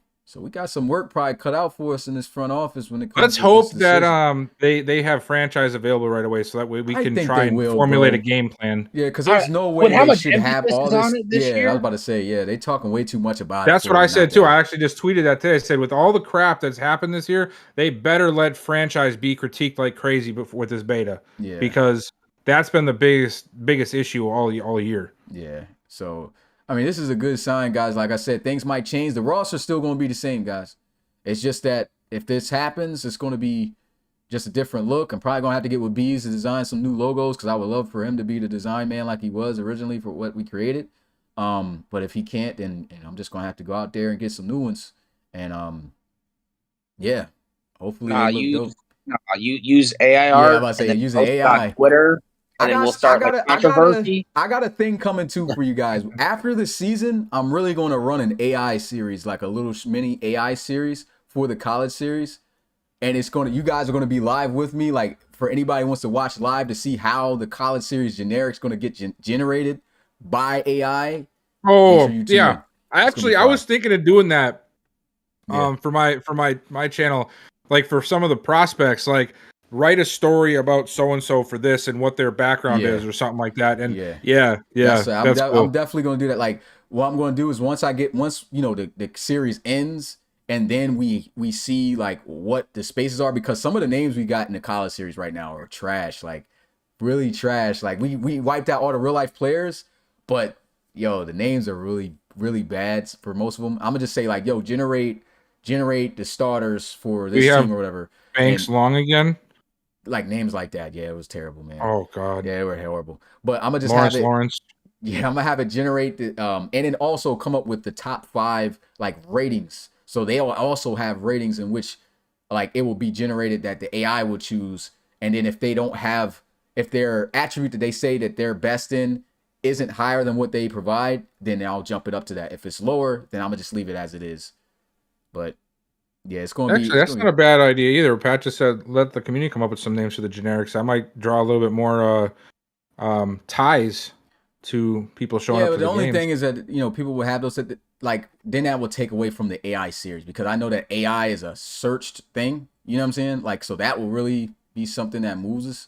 Like, if I put AI, like, AI creates our college football team or something like that. It would be better for the AI to come up with those instead of somebody from the community, because then also community members will have personal attachments, biases, and stuff towards the player that they named and stuff like that, gas them up. We name a team the Bayside Peters.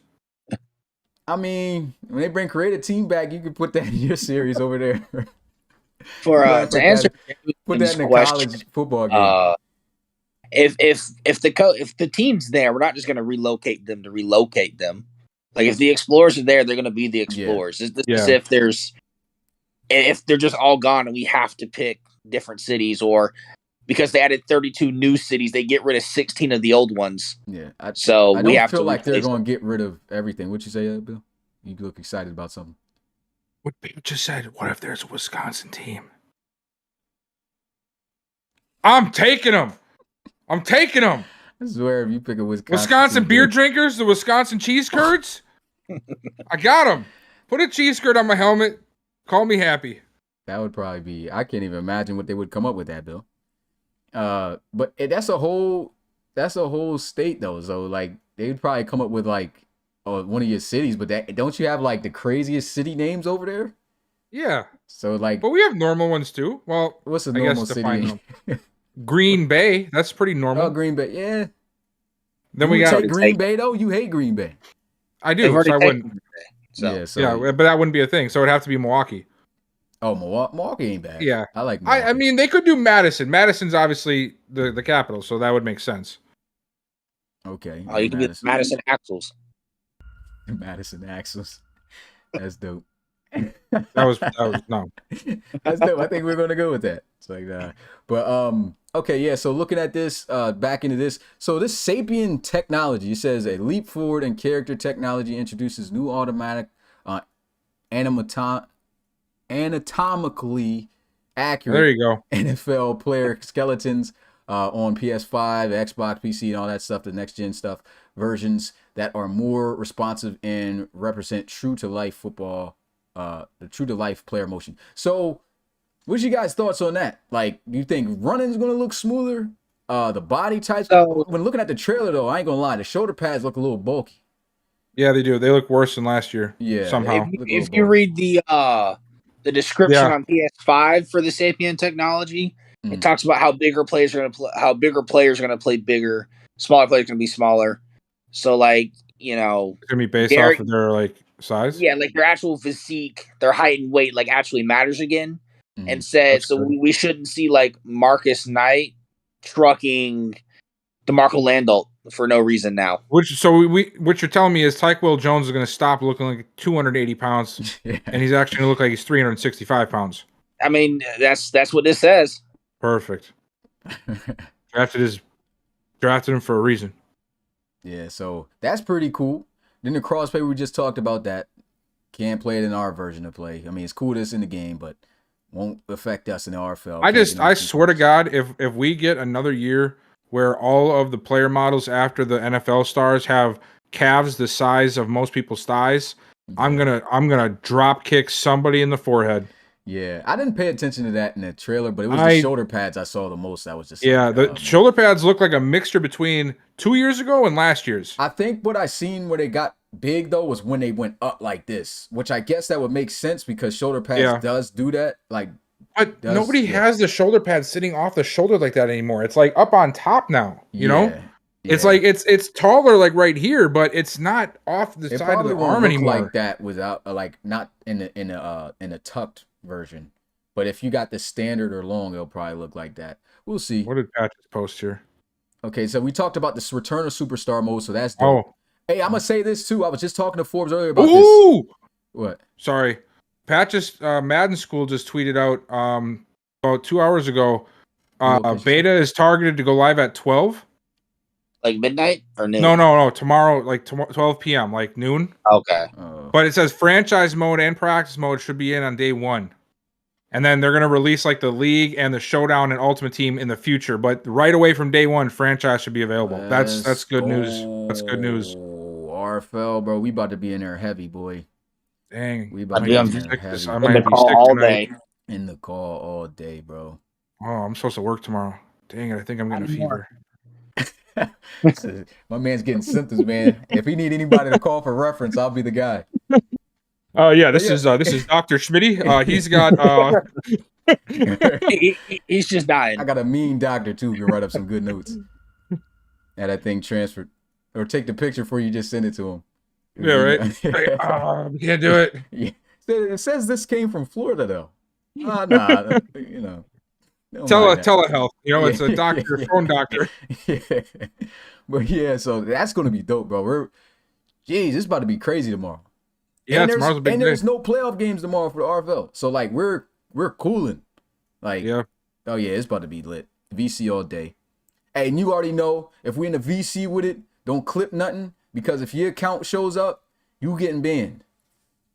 And if you clip something in there and it's somebody else, yeah, you can mess around and you're gonna get them banned. Yeah. And then if you get somebody like, you know, the people you see up on your screen right here banned, then the whole operation's in a little bit of trouble. So yeah. just don't know be what? that guy. You don't see me. Now can you ban done me.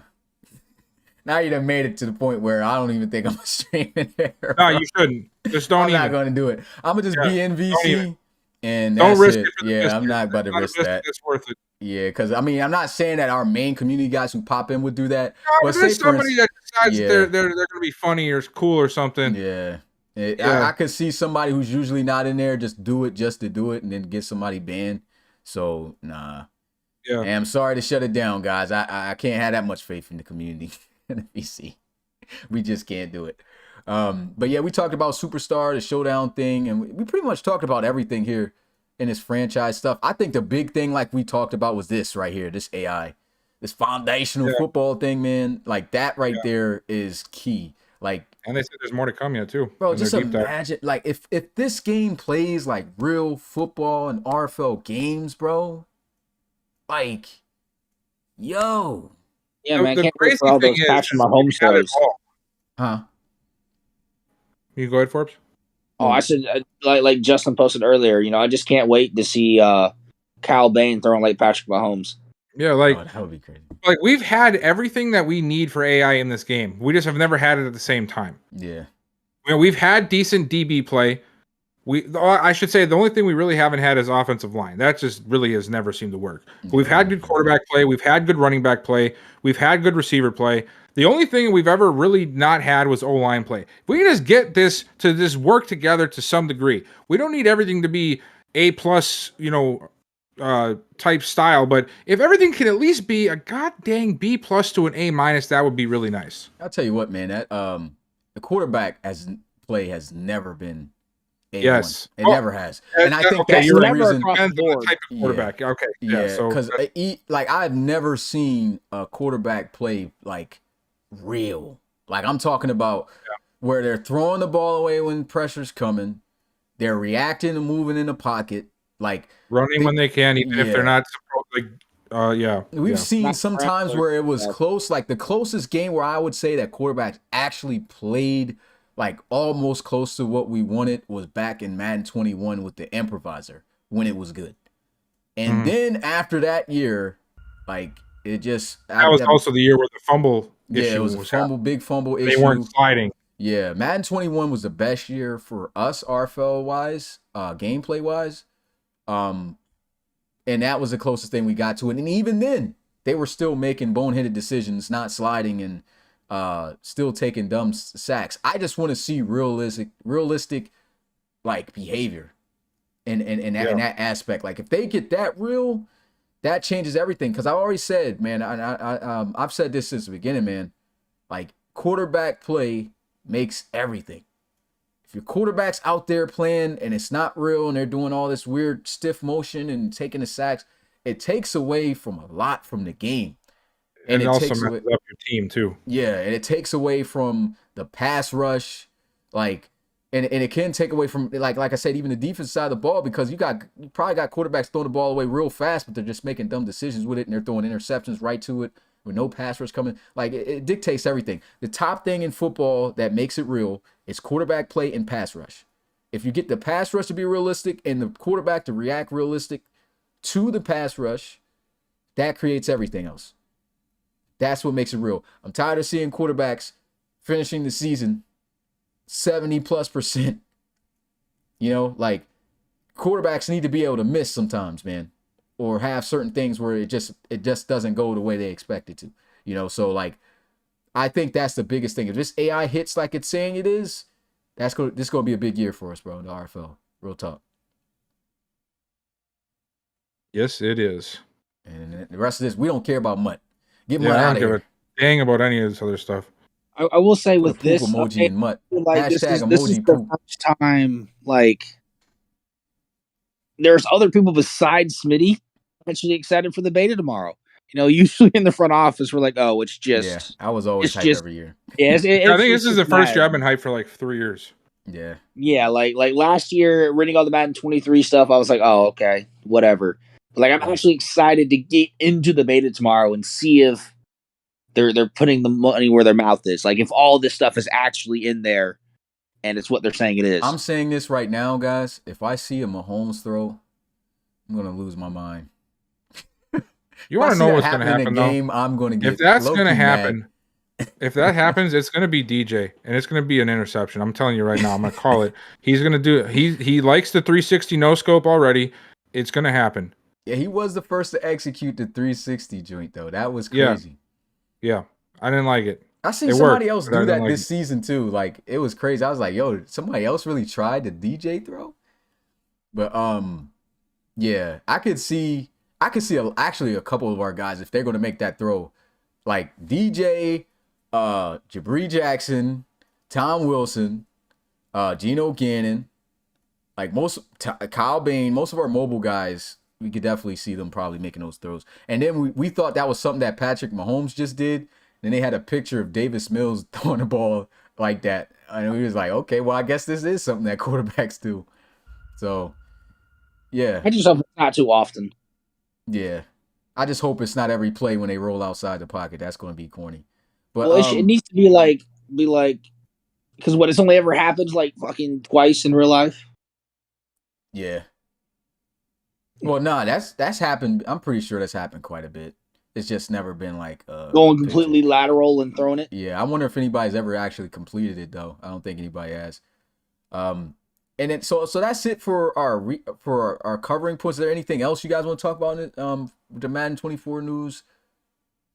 I'm gonna say this though before we get into that. Before you guys say anything about that. Biggest news though. Refs are back in the game, man. Oh yeah! Look at this, man. I got them in a nice little red box. Referees are back on the field, man. This might be the best graphic I've ever seen. You know what's gonna happen though? Fire, man. I got this in. If they have actual like physics, like they're actually on the field with the players, and if a referee gets in my way, I'm gonna wish them things were gone so fast. Yeah, we got this picture in smooth 240p, man. It's fire. Yeah. It looks like it was taken on an iPhone. Yeah, nah. You know what phone that was taken on. No, I'm pretty sure you know what phone it is. The one that sends out the green text. I'm pretty sure. But yeah, man. I think we hit on a lot of points. Somebody just posted in the Twitter on Twitter. Somebody just posted that picture of Mahomes doing that thing. He's like, man, I wish somebody would. That's just insane. There's no way that's going to be. Don't tell me that's going to be like the overplayed animation. There's one every year that gets overplayed when it shouldn't. And I'm telling you right now, that might be the one. Dunn in the chat talk about refs are not good.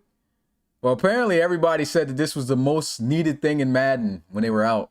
So the hype is real. It was like the same thing where like they wouldn't add the Pro Bowl because they didn't want to have to make a game where all 32 helmets can be in the field at the same time. Yeah. How dope would that be, guys? Could we actually have a Pro Bowl in the game? Oh, I just thought of that. Yeah. Oh my goodness, boys. How about that? 32 teams, we're going to have an actual Pro Bowl with helmets. That'll be dope. Man, come on. You got to deliver tomorrow. And I'm here's something else too. Wilson. Somebody that guy on Twitter said here something that wasn't really talked about much, but I think is a huge change to the AI. Wide receivers now will have the ability to actually break the tackle on contact, like when they catch the ball. That's dope because that happens in real life a lot. Yes, and it does not happen in Madden almost ever unless it's a blown coverage. You know, so some of these crazy good wide receivers we have, they might actually even be more deadly. Imagine what KG, Romeo Jackson, yeah, because nobody CJ Rouse. How out of all those three receivers, how is little tiny KG the first one out of your mouth? What do you mean? Did you see what he did this year? He was the best receiver. He had the breaking best receiver tackles year. For breaking tackles. That's CJ all the way. What? The dude is 230 pounds. How much? Cam Jones. What? Yeah, Cam Jones was crazy, but I mean, Cam Jones too. Bro, did he even have more rack yards than? I don't care. After catch than KG. We're talking different AI. We're talking different game. But bro, his ratings are ridiculous, bro. He's gonna break tackles. Because CJ sucks. We are also just saying he's gonna be able to do that. So why would not mention him? This dude got 1,800 receiving yards. It's gonna hurt him. You said what? So him being smaller is gonna hurt because the Sapien technology stuff we were just talking about. Yeah, in your face. It's gonna make him more dangerous because he's smaller and elusive. So he's not in the context that we're talking. We're talking about contested catching stuff, not him being elusive. Bro, I'll bet you that he's gonna do it at his size still, because the attributes are still too freakers. I guarantee with that the 90s plus and catching in traffic and stuff like that, you don't think he's going? We're not saying that he's not. We're saying that like Cameron Jones or CJ Robinson are more likely. Oh, I'm talking about they'll have animations where they're mossing somebody and probably like stiff arming them, putting them on their back, stuff like that. Yeah, but you could still have a guy catch a slant and roll off of him. It don't matter what size he is. I mean, that actually happens. Like we've seen a lot of small wide receivers get yards after the catch, plays like that. I mean, look at Antonio Brown. Stop hating on KG. What's up with y'all? Like, come on, man. No. Dude just had the best receiver season in the RFL, and why are you gonna mention him? What? No, he didn't. Did he have 19 touchdowns? Bro, what? You could have a 19. What? Guess what he had? He had a triple What? crown, most receptions any wide receivers ever had, most receiving yards any wide receivers ever had. Yeah, it took him the most catches to get the most yards. Well, What did he do? Whose fault is that? Y'all Couldn't can't do it on less. Couldn't Other do it on guys less can't do catches. it. Other Couldn't do it guys on can't less do it. catches. Hey, and other guys couldn't do it. Somebody else did it on less catches. So, and he still averaged the most yards out of anybody in the league. So with all those catches, he still had 100-something yard average. Come on now. You're looking at yards per Come game, on now. not yards per catch. Still, I bet you he's still up there in yards per catch. Nope. Bet you. He's probably top 10. Dude's got like 70 catches for like less than 10 yards. That's cap. That's cap. My boy had a 278-yard game or just kick off the season.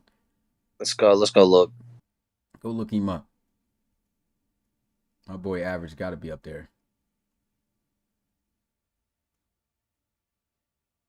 Is Neon Sports even updated? Yards per mention. Yeah, he'd lead in that category. How are y'all finding ways to hate on Keith Guyton? This is crazy. Can't nobody say anything about Keith Guyton, hands down, being the best wide receiver in the league now, bro. Come on now. Every season, 1,000 yards. He's on the history books 3 times in all categories since his rookie season. There's no wide receiver touching him. Come on now. I mean, that's cool. Stop hating on my boy. So Why is he in the getting ARC, this type of attention? so in the ARC, Contavious Henderson, DeAndre Machiavelli, Stanley Whitehead, Matt Nayani. These are just players with over 70 receptions. Sam Gusto, Jake Winkleman, all have more yards per catch. Cam Jones, Sharkley. Sharkley barely even catch the ball. What's the yards? Yards, I mean, Shark had it's even hard to look at that list to even say that because, I mean, like, some of these guys aren't even number one options. Who are the number one receivers? all I said was these were all just receivers with over 70 catches. Okay. I don't get the hate. Hold on, let me. I don't get the hate, man. Because There's no hate. KG's that guy. Let's go ahead and put this in perspective here. Let's see. He ain't no Average. Keegan Stanley from the Browns. That dude's a cheat code. We need to put him in the league. That guy needs to get an RFL contract ASAP. But oh no, this thing is organizing guys who don't even play like that. So yeah, that's dead. We're looking at that stuff later. But yeah, that's that it. didn't fit my narrative, so we're gonna move on. What are you talking about? Nah. What are you talking about? I bet you it's still here. I bet you it's still here. Y'all see, I was trying to get away from it, but now I gotta look it up. See now you want to do that. Okay. Let's do The whole argument with yards per catch is that if you give Matt Nayani the same number of receptions whose fault as is it he couldn't catch 135 passes? Justin Whose Jones, fault is it? didn't throw it to him enough. Talking about didn't throw to him. He Justin. still tops in receiving yards. Look at this. Reese Darman had 111 catches. Come on now. Number one receiver here. Matt Nayani's over him. Understandable. Cam Jones. Yeah, it's Roger Dodger. He in the NFL. Contavious Henderson. Devontae Sharkley wasn't a number. Oh, he's on Philadelphia. Oh yeah, wrong. That's Philadelphia Sharkley. Yeah, Number wrong one one. receiver right there. Justin, Yeah, it's other your than fault. that, bro, that's it. Nayani- Nobody else that's a number one receiver has more than him. And other than McIntosh, he had 68 receptions with for 1,140 yards. So yeah, top tier and average too. Whatever. What you mean? Yeah. I was trying to move on. You know what I'm saying? I was trying to move on. I want to see what the scoreboard looks like in Madden 24. Scoreboard. Yeah, They because didn't we always show get anything with that. no, and we get a new one every year. So Yeah, we do. All right, let's move on to fun facts with Pat and then just leave it open for open questions. Okay, so question. We got 4 questions here. Let me go pull up.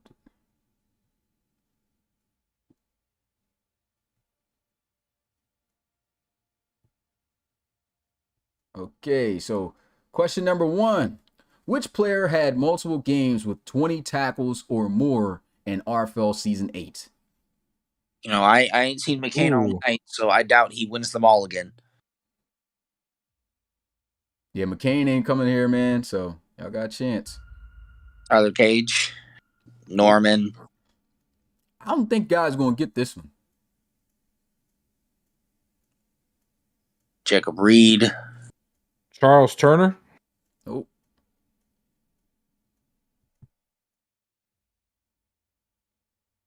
I don't think guys gonna get this one. I don't feel like a lot of guys paid attention to him. Well, it's 20 tackles. So it's probably 20 total tackles. Probably some guy who got like Hank 17 Frost. assisted in 2 games. Nope. Brady Knight, Luke Stokes. Richardson. 10, nope. 9, 8, 7, 6, 5, 4, 3, 2, 1. Close. Somebody put close for me when I said it. Within the chat, please. David Leathers. And closed. Okay, back there. Okay, yeah. So the answer is Jocko Goliath of the Chicago Tigers. Ooh. He said, thanks to Coach Stein for the question. Do we know if that's the only player who did that? I don't know. That's what I'm saying, because I could have sworn I know Tyler Cage had a 20 tackle game, but did he have multiple? I can just picture like Coach Stein like sitting there like, yeah, well, guess what, guys? I didn't make the playoffs, but my player had 20 tackles more than once. Yeah. Let me give this to Pat. I'm going to show them. All right, question number 2. The last time the Voyagers played the Bulldogs, who had a pick 6 in the 4th quarter for the winning team?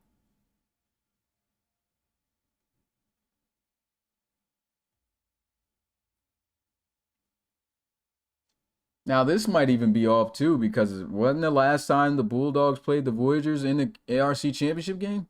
Oh, no, it wasn't. They played earlier this year. Okay, they played this year. Filler. Nope.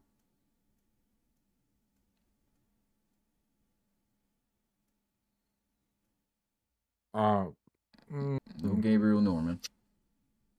Oh, that's who that was supposed to be? Yeah. He said Newman. Oh. Okay, Amir's got it. Pascal. Duke Pascal.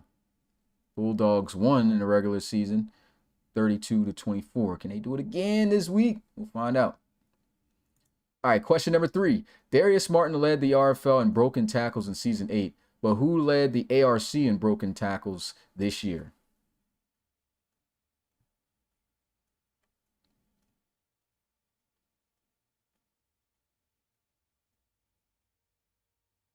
I'm just waiting for someone to guess an NRC player.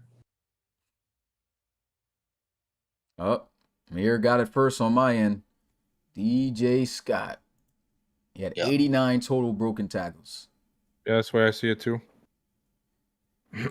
All right, and the last fun facts for Pat question. In season 8, who finally broke Drake Royale's record for the most wins by an RFL starting quarterback? I think this should be fairly easy. Hey, we're not making it up, man. Like, literally, I mean, you guys are right next to each other, but it has Amir Scott first, and then it says DJ Scott right after. So I don't know what kind of legs you guys got going on, or if we're lagging or what, but... Yeah, mine also said Amir. Yeah. Reed Wagner. Nope. I don't think people going to get this. I'm actually shocked when I saw this. Oh. Wolf. 10, 9, Ooh, 8, I have an idea. 7. I think 6, I know who it is. 5. Jimmy, LC3. 4, yeah, he got it. Of course he got it. He's your teammate. LC3. Oh. LC3 is 95-21 as a starter going into Sunday. I had 2 guesses. Who was your other 2?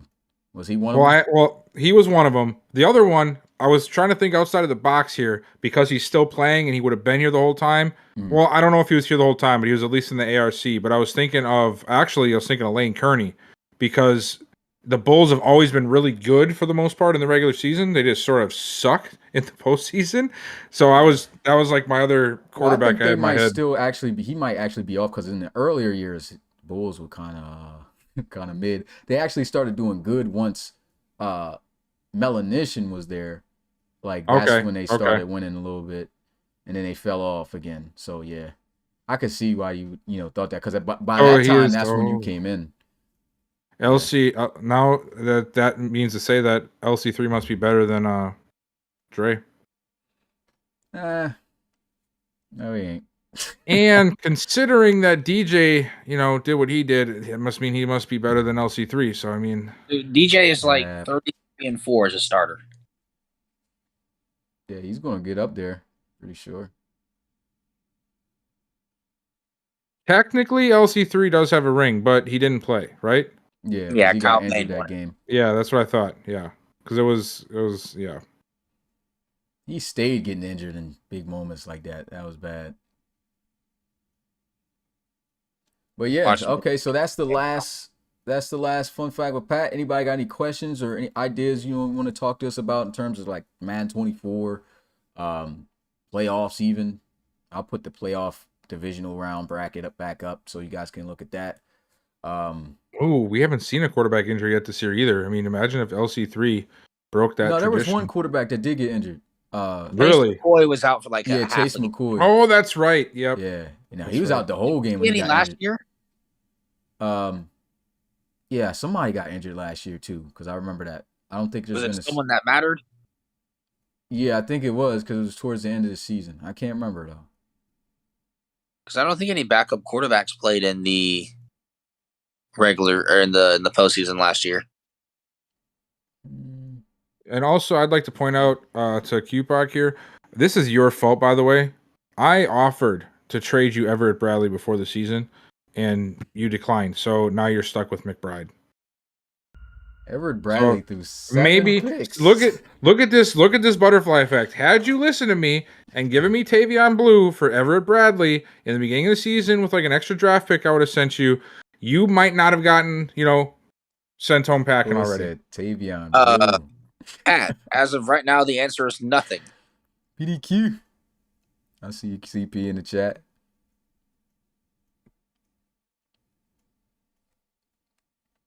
That's a fact, CP. Because if LC3 wasn't there, they would have never got there.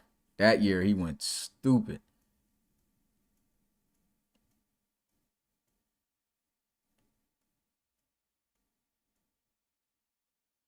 He said, since we're all happy right now, Smitty, can I buy a single digit, buddy? Nah. Are we going to go to single digit next year? Come on, Smitty. Man. Let the wide receivers and running backs and the corners have fun. Nah, man. I don't like Just Why those not, guys. man? Nah, Just those guys. Nah. I've even come around to this. Nah, I can't do it. It's too college like. It's too college like. I don't like it. I'm not. Nobody on height. Nobody. Yeah. I don't like it.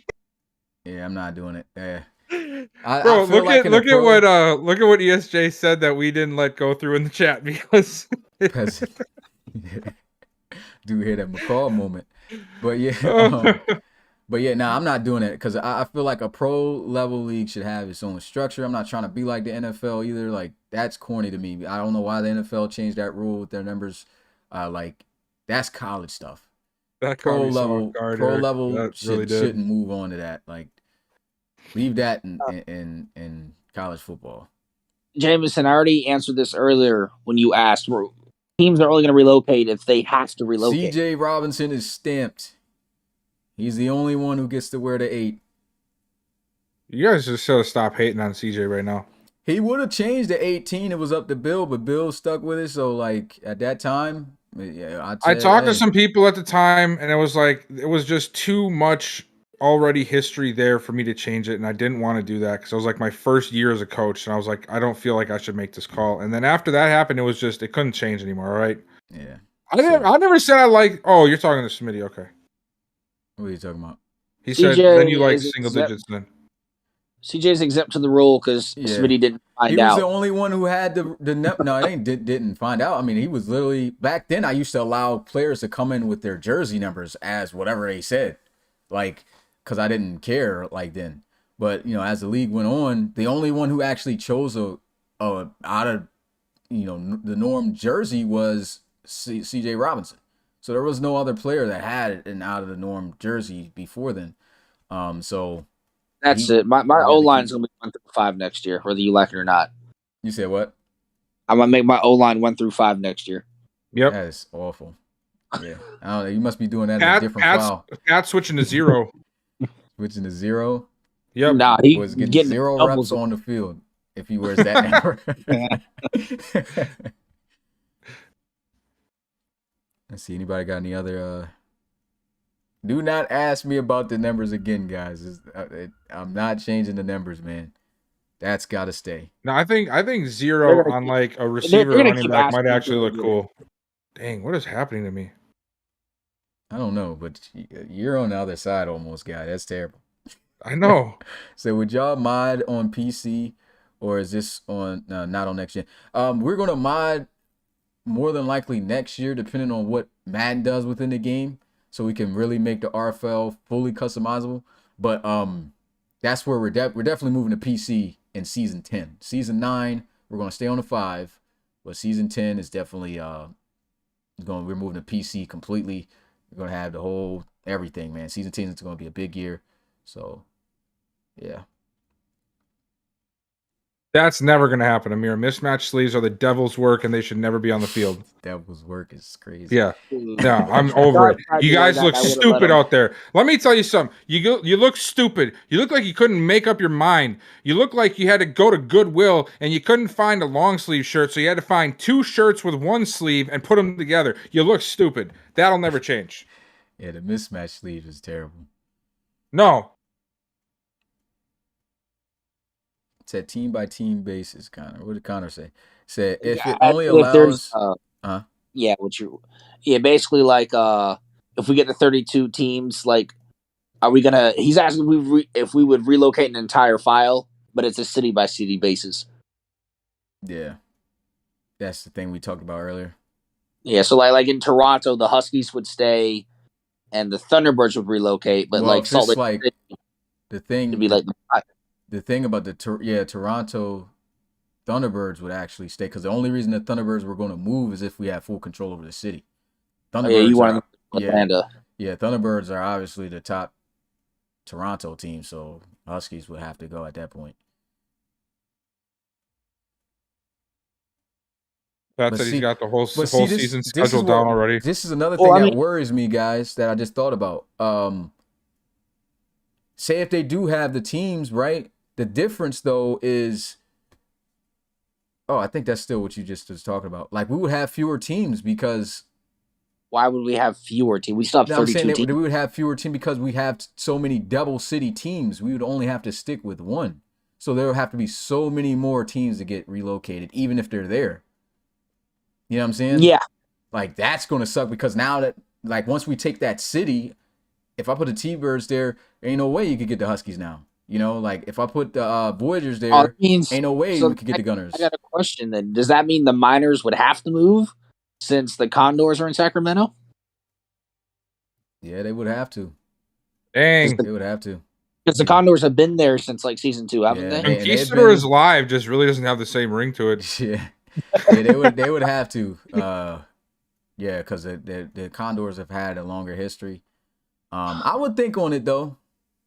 Because I mean, I'm not sure the Condors. I mean, what have the Condors actually done? Just like moved. One of the Division once. Yeah, because the Miners just moved in there. It would probably be cool to have a con. If there's another cool city that I like for them, then I would probably do that. But if there ain't no other good city that I find, then the Miners are going to have to move out of there. If this happens, can we please put the Wizards in black and yellow uniforms again? Go back to. Is there any? Get that Marshall's look back to them. Any team that's relocated is going to have to get up out of here because they don't have the history there. So the Wizards definitely are going to get changed. I'm pretty sure Rummel enjoys that, because I don't know if he likes the. I really hope that happens. As long as my city can finally have nameplates on the back of the jersey. I really hope what Connor just said is how it goes. Is that you pick the city and then the branding separately? Yeah, that would be fire. If they have 32 cities and 32 logos you can choose from, and you can mix match the two and name it however you want or something, that would be amazing. Yeah. But the fact that would be awesome. Add lets me know that they've got to be keeping some and adding more, because they can't. They didn't say add. Yeah, they didn't say add. They said 32 new. So it could be 32 completely new ones. They could have replaced everything. But that's or 32 additional ones. Think about this. There's there was more than 32 teams actually in the No, the cities relocation. though. They're saying cities. Yeah, 32 32 new cities. Yeah. So for all we know, it could be all the same logos. Yeah. But like now we're gonna have the Milwaukee Explorers because Columbus doesn't exist anymore. Yeah. That'd be dope, man. Because now we can actually, Well, I guess we'll find out tomorrow. Yeah, That'll be we'll like the first find thing out. we'll probably have to do is like relocate the teams and see what we end up getting. Yeah, we're in the Well, Discord, actually, boys, it heavy. does Utilize say new a logos. streamlined team relocation feature with new cities, logos, and uniforms. Create your own. Yeah, we read another. I'm not sure if you were here when we read the GameSpot article, but that one shed a little bit more light onto that stuff too. It doesn't say what am I thinking? It doesn't say new franchises though, so it could be all the same teams, the new logos. Pat but I doubt says they did not say 32 new cities. Okay. I'm gonna believe Pat's word for it because he reads these things. He hasn't missed. Well, I yet, read the same but- thing he put. It didn't say Yeah, so- add. Yeah, but he said they did not say 32 new cities, not the add part. Pulling the article back up. Oh yeah, let's get Pat. We gonna get Pat a bell. We gonna prove Pat wrong for once. That's what we literally. Where's the article? It says, GameSpot one. lastly, for players who prefer to move their teams and start fresh in a new city with a new team name and jerseys to match, Mhm. 32 new fake franchises have been added. Oh! I did So say it's added. Oh, so that means we But should have it's the them. context. It's the context. It doesn't mean that means it's added in addition. That might just mean that they rebranded the whole system. And I hope that they added and kept. That would be fire. Okay, bro. I'm wrong. I'm wrong. Pat, I'm sorry for doubting that there was an added word in there. Pat said It my does streak say ain't about 32 to new go out. cities though, or 32 new fake franchises. Doesn't say cities. Oh, we got this Will Gamer. He said something he's hyped about. He said, I'm pumped and hopeful for relocation upgrades. I think are it good." says new cities in the patch notes thing we read. Can you pull that back up, Smitty? I think that's where it says cities, Okay, and then this says 32 new franchises. And it looks like this article that Pat posted in here before, this was an interview that GameSpot did with the creative director. Or the senior something director. He's got director in his name. You know what's important. So the GameSpot article says 32 new franchises. The patch note says streamlined new cities. Yeah, new cities, logos. Yeah, So maybe they did add it in addition. Maybe we're going to have man, that would be 30 awesome. or 47. That would, the thing is, if they did add 32, that would give us almost a full 50 Cities. different options. Yeah. So Which now- would be a round number, which would make sense as to if you're adding stuff, to make it a round number. Maybe and maybe EA used I'm reaching there. maybe AI. EA used Midjourney AI to come up with the logos. I don't think they did. Nah, but I mean, they didn't show anything about where did these designs come from, I don't Like, think Same anybody knows. as the other All I designs. know is I hope to God it didn't come from the same dude who Yeah, made 'cause the last remember- ones. Oh, you did it. Don't do that, Bill, because he follows us. Not all of them.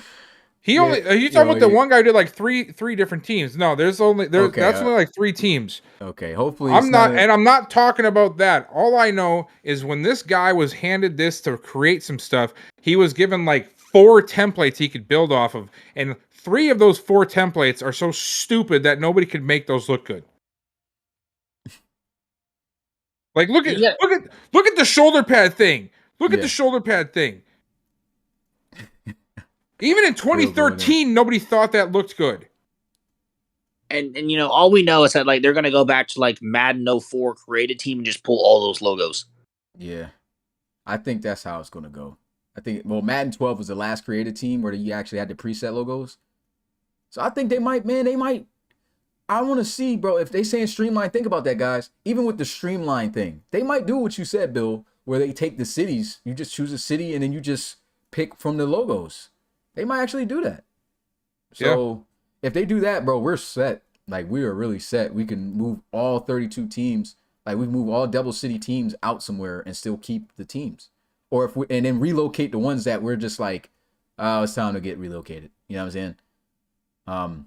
Well, actually, no, because a lot of teams are gonna have to be relocated. Oh no, because like I said, we can match up the logo with the city. So yeah, we'll be good. I hope I don't have to say that when I open up the beta queue. That would be bad. Pioneers are getting out of here, though. That's definitely a team getting relocated. Yeah, that's not even an understatement. A couple of guys have said that. The whole league could change tomorrow. Yeah. Yeah. Players are still going to be the same. But, that's another thing we're going to have to talk about because we're supposed to have a meeting tomorrow anyway as a group. I do want us to talk about, since they got these restructuring contracts, because I do want to drop the cap because it's so high. I want to see what that's doing.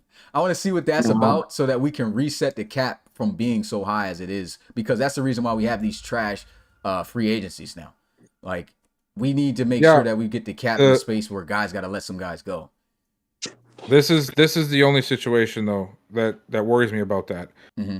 I don't know if the game is programmed to work the contracts that are requested off of what the cap currently is, or if there's a separate function that increases what they're asking for as the years pass. The reason I say that is because we are still going to be going to the distant future to make sure there's no NFL players. If it is a separate system to where the cap is being, or the amount being requested by these contracts is raising because there's a system that says these need to raise 5% every year, lowering the cap is going to just be a detriment because everybody's going to be broke. Well, we need to But if it works together, then we'll be fine. I just don't know how the system works. I think we do need to put it to a point though where, because obviously now it's too high because again, nobody's dropping in free agency. I'm seeing guys getting put on 6-year deals, 7 years deals. Yeah, that is true. That's too crazy. Now it's like there's no reason that I should be able to have my team for the last 3 years. Yeah, like T-Birds even with what they had. Like T-Birds especially. Snowhawks, they shouldn't have what they have. None of these teams should have. Like, bro, dude should be struggling having a trade. Like, you know what I'm saying? Like, that's why everybody has to trade me though, because I don't have to lose any of them. Yeah, but that's the reason why we're a little bit top heavy. But the good thing about the RFL is even though we've had some top heavy teams, at least the same teams haven't been able to like win consistently like that. Like, it's been different teams coming in, taking the throne. Only team that's ever repeated with a championship was the Red Dragons. You know, so could be Bill this year. So I mean, that's still good for 8 seasons to have just 2 teams do it. So yeah, that's what I like. I want competition. I want us to be able to have where it's like, I don't want it to be like 5 years straight and it's just like, oh, the Explorers win again. You know what I'm saying? It's like, bro, what? Of course, Bill would like it, but but I want to see it where it's just like, yo, you don't know who's going to go to the championship, who's going to go to the playoffs, stuff like that, man. And just a different team look, like, you know what I'm saying? Like, knowing that like you have to trade away some star players, that's a good concept that just never really existed in the RFL. Checking my email to see if I got anything. New Jersey Riverhawks. Get out of here. Hey, we might be able to move the Thunderbirds to Atlanta if they got. I feel like they would have Atlanta. You think they're going to have some of the same cities that actually are from like in NFL, or are they really? Yeah, I mean, if we do that, we're also if all that happens, we are going to have to talk about what Roland said earlier and like realignment and stuff. They can't go to Atlanta and stay in the North. Yeah, like we'll change things. Yeah, that's crazy, man. This is gonna be a lot. Yo, season 9 is gonna be crazy if this happens, man. I think it's going to happen, bro. I think it's a lot that's going to change next year, man. Dude talking about some Munich Tigers. Munich. He said Munich. Yeah, Munich. Yeah. Like he got the munchies. Stein been calling him out since he heard the news. Seattle Huskies. I hope Seattle's a team. Dope. No, it don't. Seattle Huskies. No. If a team is named the Huskies, they have to be in a cold climate. Ain't Seattle cold? Seattle is not cold. Not like Toronto. Seattle is Seattle's like, it gets down to like 40s and you have a lot of rain. You know, Seattle cold, bro. Like I know you from Wisconsin, Shut but bro, up. 40 is cold for most people, bro. You think 40 is cold? Yeah, bro. I was in Delaware. You know what cold was in Delaware? Nah, that's Florida. Never mind. 50s, Seattle is basically just cold. 60s was cold. 60s was cold. Like low 60s, high 50s. That's cold in Delaware. Dude, we got 60s here for 3 days. We started turning 70s is cold in Florida. Florida is cold. Like you be in Florida and that joint in the 70s. You like, I could wear a hoodie today. You know what I'm saying? 40 40s is cold. dumb cold, bro. You guys are crazy. 40's not that cold. Delaware sometimes had like 10-degree weather though, so it depends. But nah, bro, that's on average, bro. That's cold. Come on now, 40s is cold. All right, Will Gamer 29. We'll be checking that out. Hopefully, you decide to submit somebody. Thanks for stopping by, man. But no, 40 is not cold. And the fact that we're even having this conversation right now is absolutely insane. Oh, you're crazy, bro. You're walking outside. No, 40 I'm degree not with a t-shirt.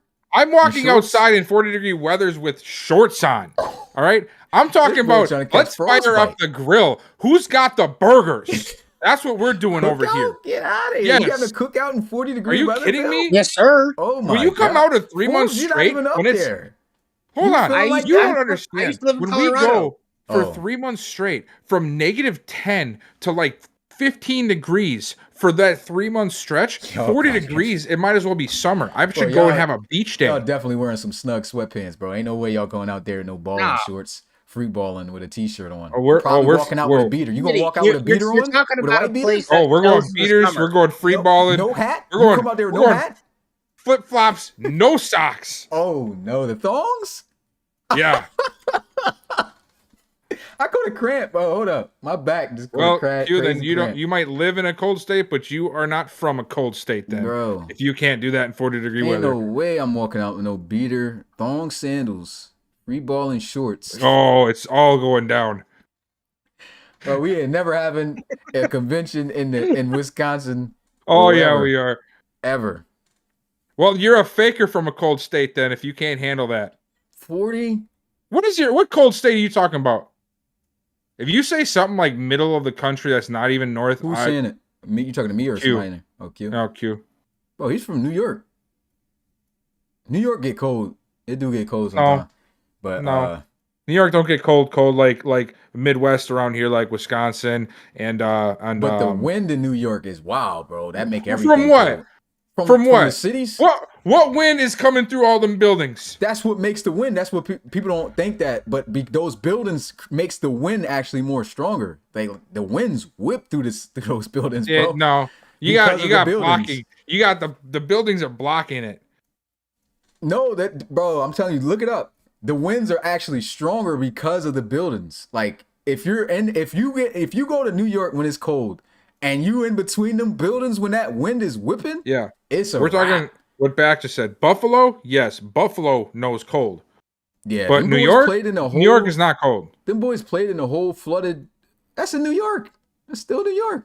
It's not the same. Don't ever say New York and New York City is the same. Like Buffalo, New York, that's a whole different Bro, lifestyle but when than we New say York New City. York, that doesn't mean that Q's necessarily from New York, New York. He could be from Buffalo. He could, you know what I mean? He just in New York. I don't know where he's at in New York. New York City, right there. He just said it, New York City. Oh, No, man. it's not. Them buildings whipped though. Them wind. I was in there, bro, one time in Times Square. Bro, them buildings did not protect us at all. They made it worse. Like that was the worst cold winds I've felt. That was terrible.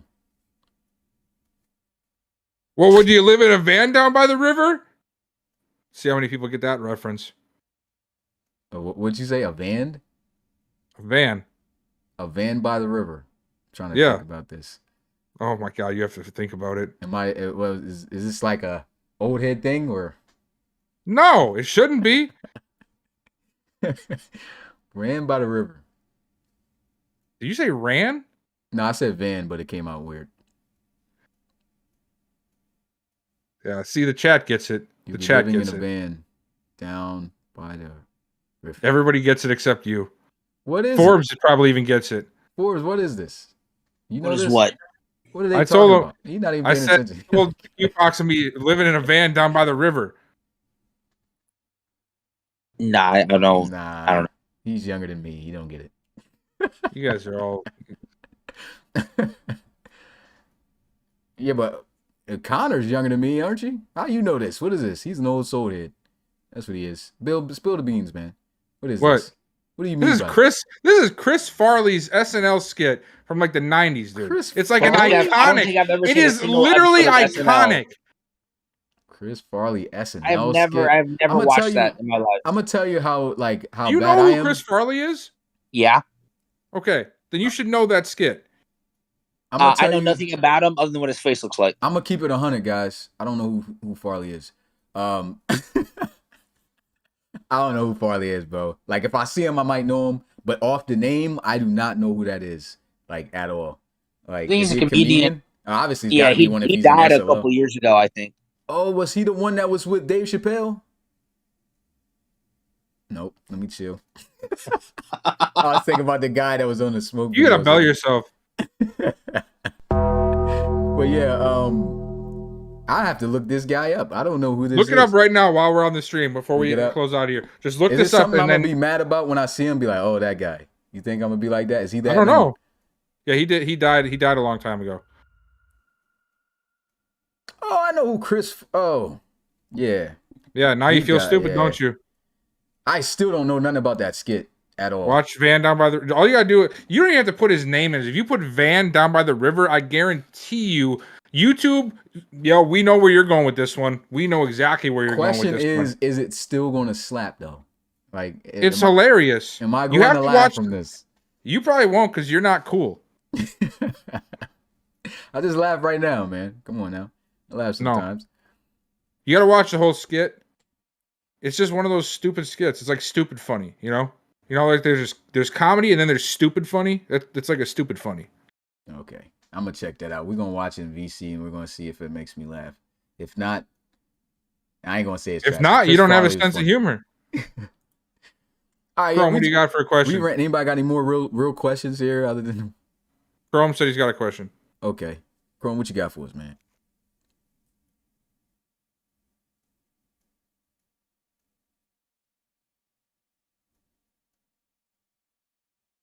Ooh. Is it possible to retire your user player if you feel like he's at the end of his career? Only if he goes into free agency. You can retire your player once he's a free agent at any time. But didn't we let the guy in the Barons just retire his player? Well, he Yep. only did that. Well, he was supposed to finish out his contract, and Roland just cut him when he could have kept him. Who are we Wow. talking about here? Because Tristan Chrome's Van got Reed. some pretty significant players in the league. Yeah, he can't. He can't retire and he only can retire who it is that he controls. Oh, yeah, He's yeah. got 3 So- guys. He can't just choose somebody to retire. Didn't he pick the running back? Yeah, he got David Jones. I don't know why he want to retire him, but if he hits free agency, then you can choose to retire him. Yeah, that would be crazy. Yeah, I just can't believe. just forget Baxter. He doesn't need a running back. Baxter would be hot, bro. Like, don't do Look Baxter at like CP. that, man. Yeah, retire David Jones. Do it. Word. Do it.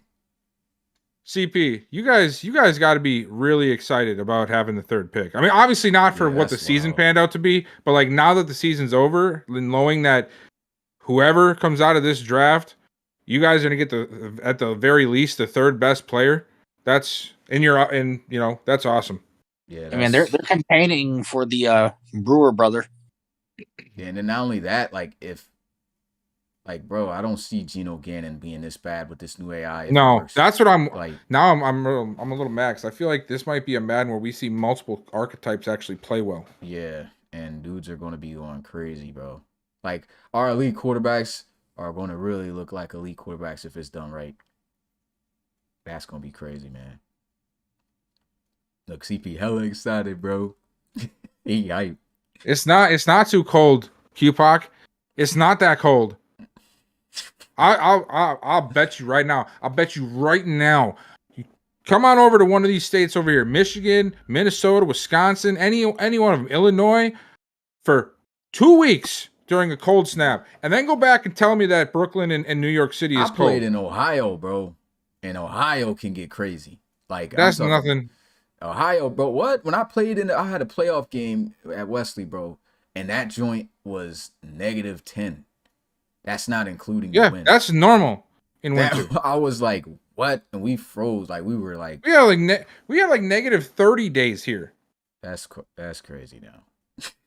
Now, of course, it's Wow. not 24/7, but I mean Yeah, I'm about to that say, happens. Wow, -30.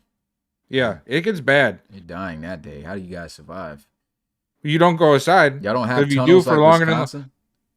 Huh? I said not Wisconsin. Y'all have tunnels like Wyoming? Or Tunnels? Yeah, they have. There it's so cold in Wyoming that they have No. tunnels to get from building to building. No.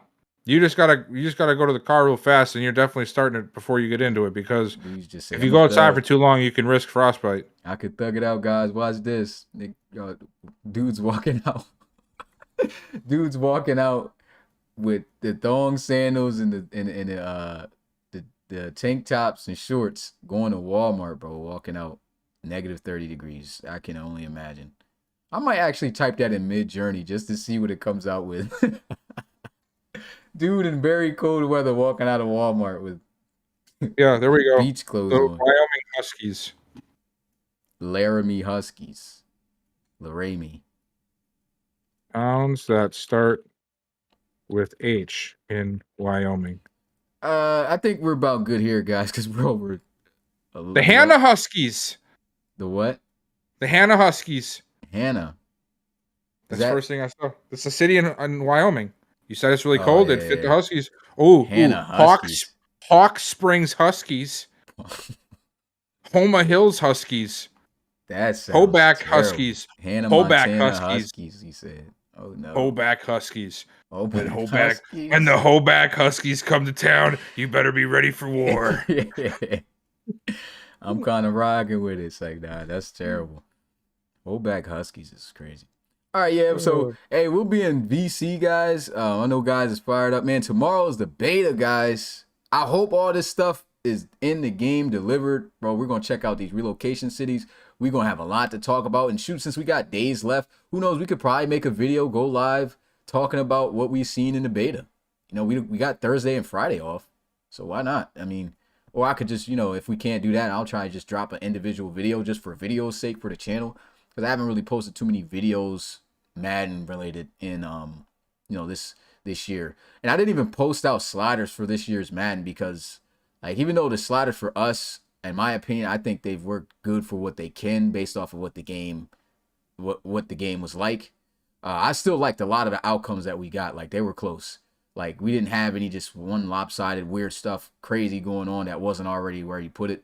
But I just didn't feel confident in just throwing out a slider set this year for the RFL for this year's Madden because of how it was going. So, yeah. But Madden 24, slider set's coming. But that's going to be it for us. We'll see you guys next time. Make sure you guys tune in. Divisional round starts on Saturday. And I'll be posting out the schedule and all that stuff for you guys on social media. Until next time, it's your boy Smitty, RFL Commissioner, Player Play Commentator, along with Bill and Forbes. And we out of here, man. Peace.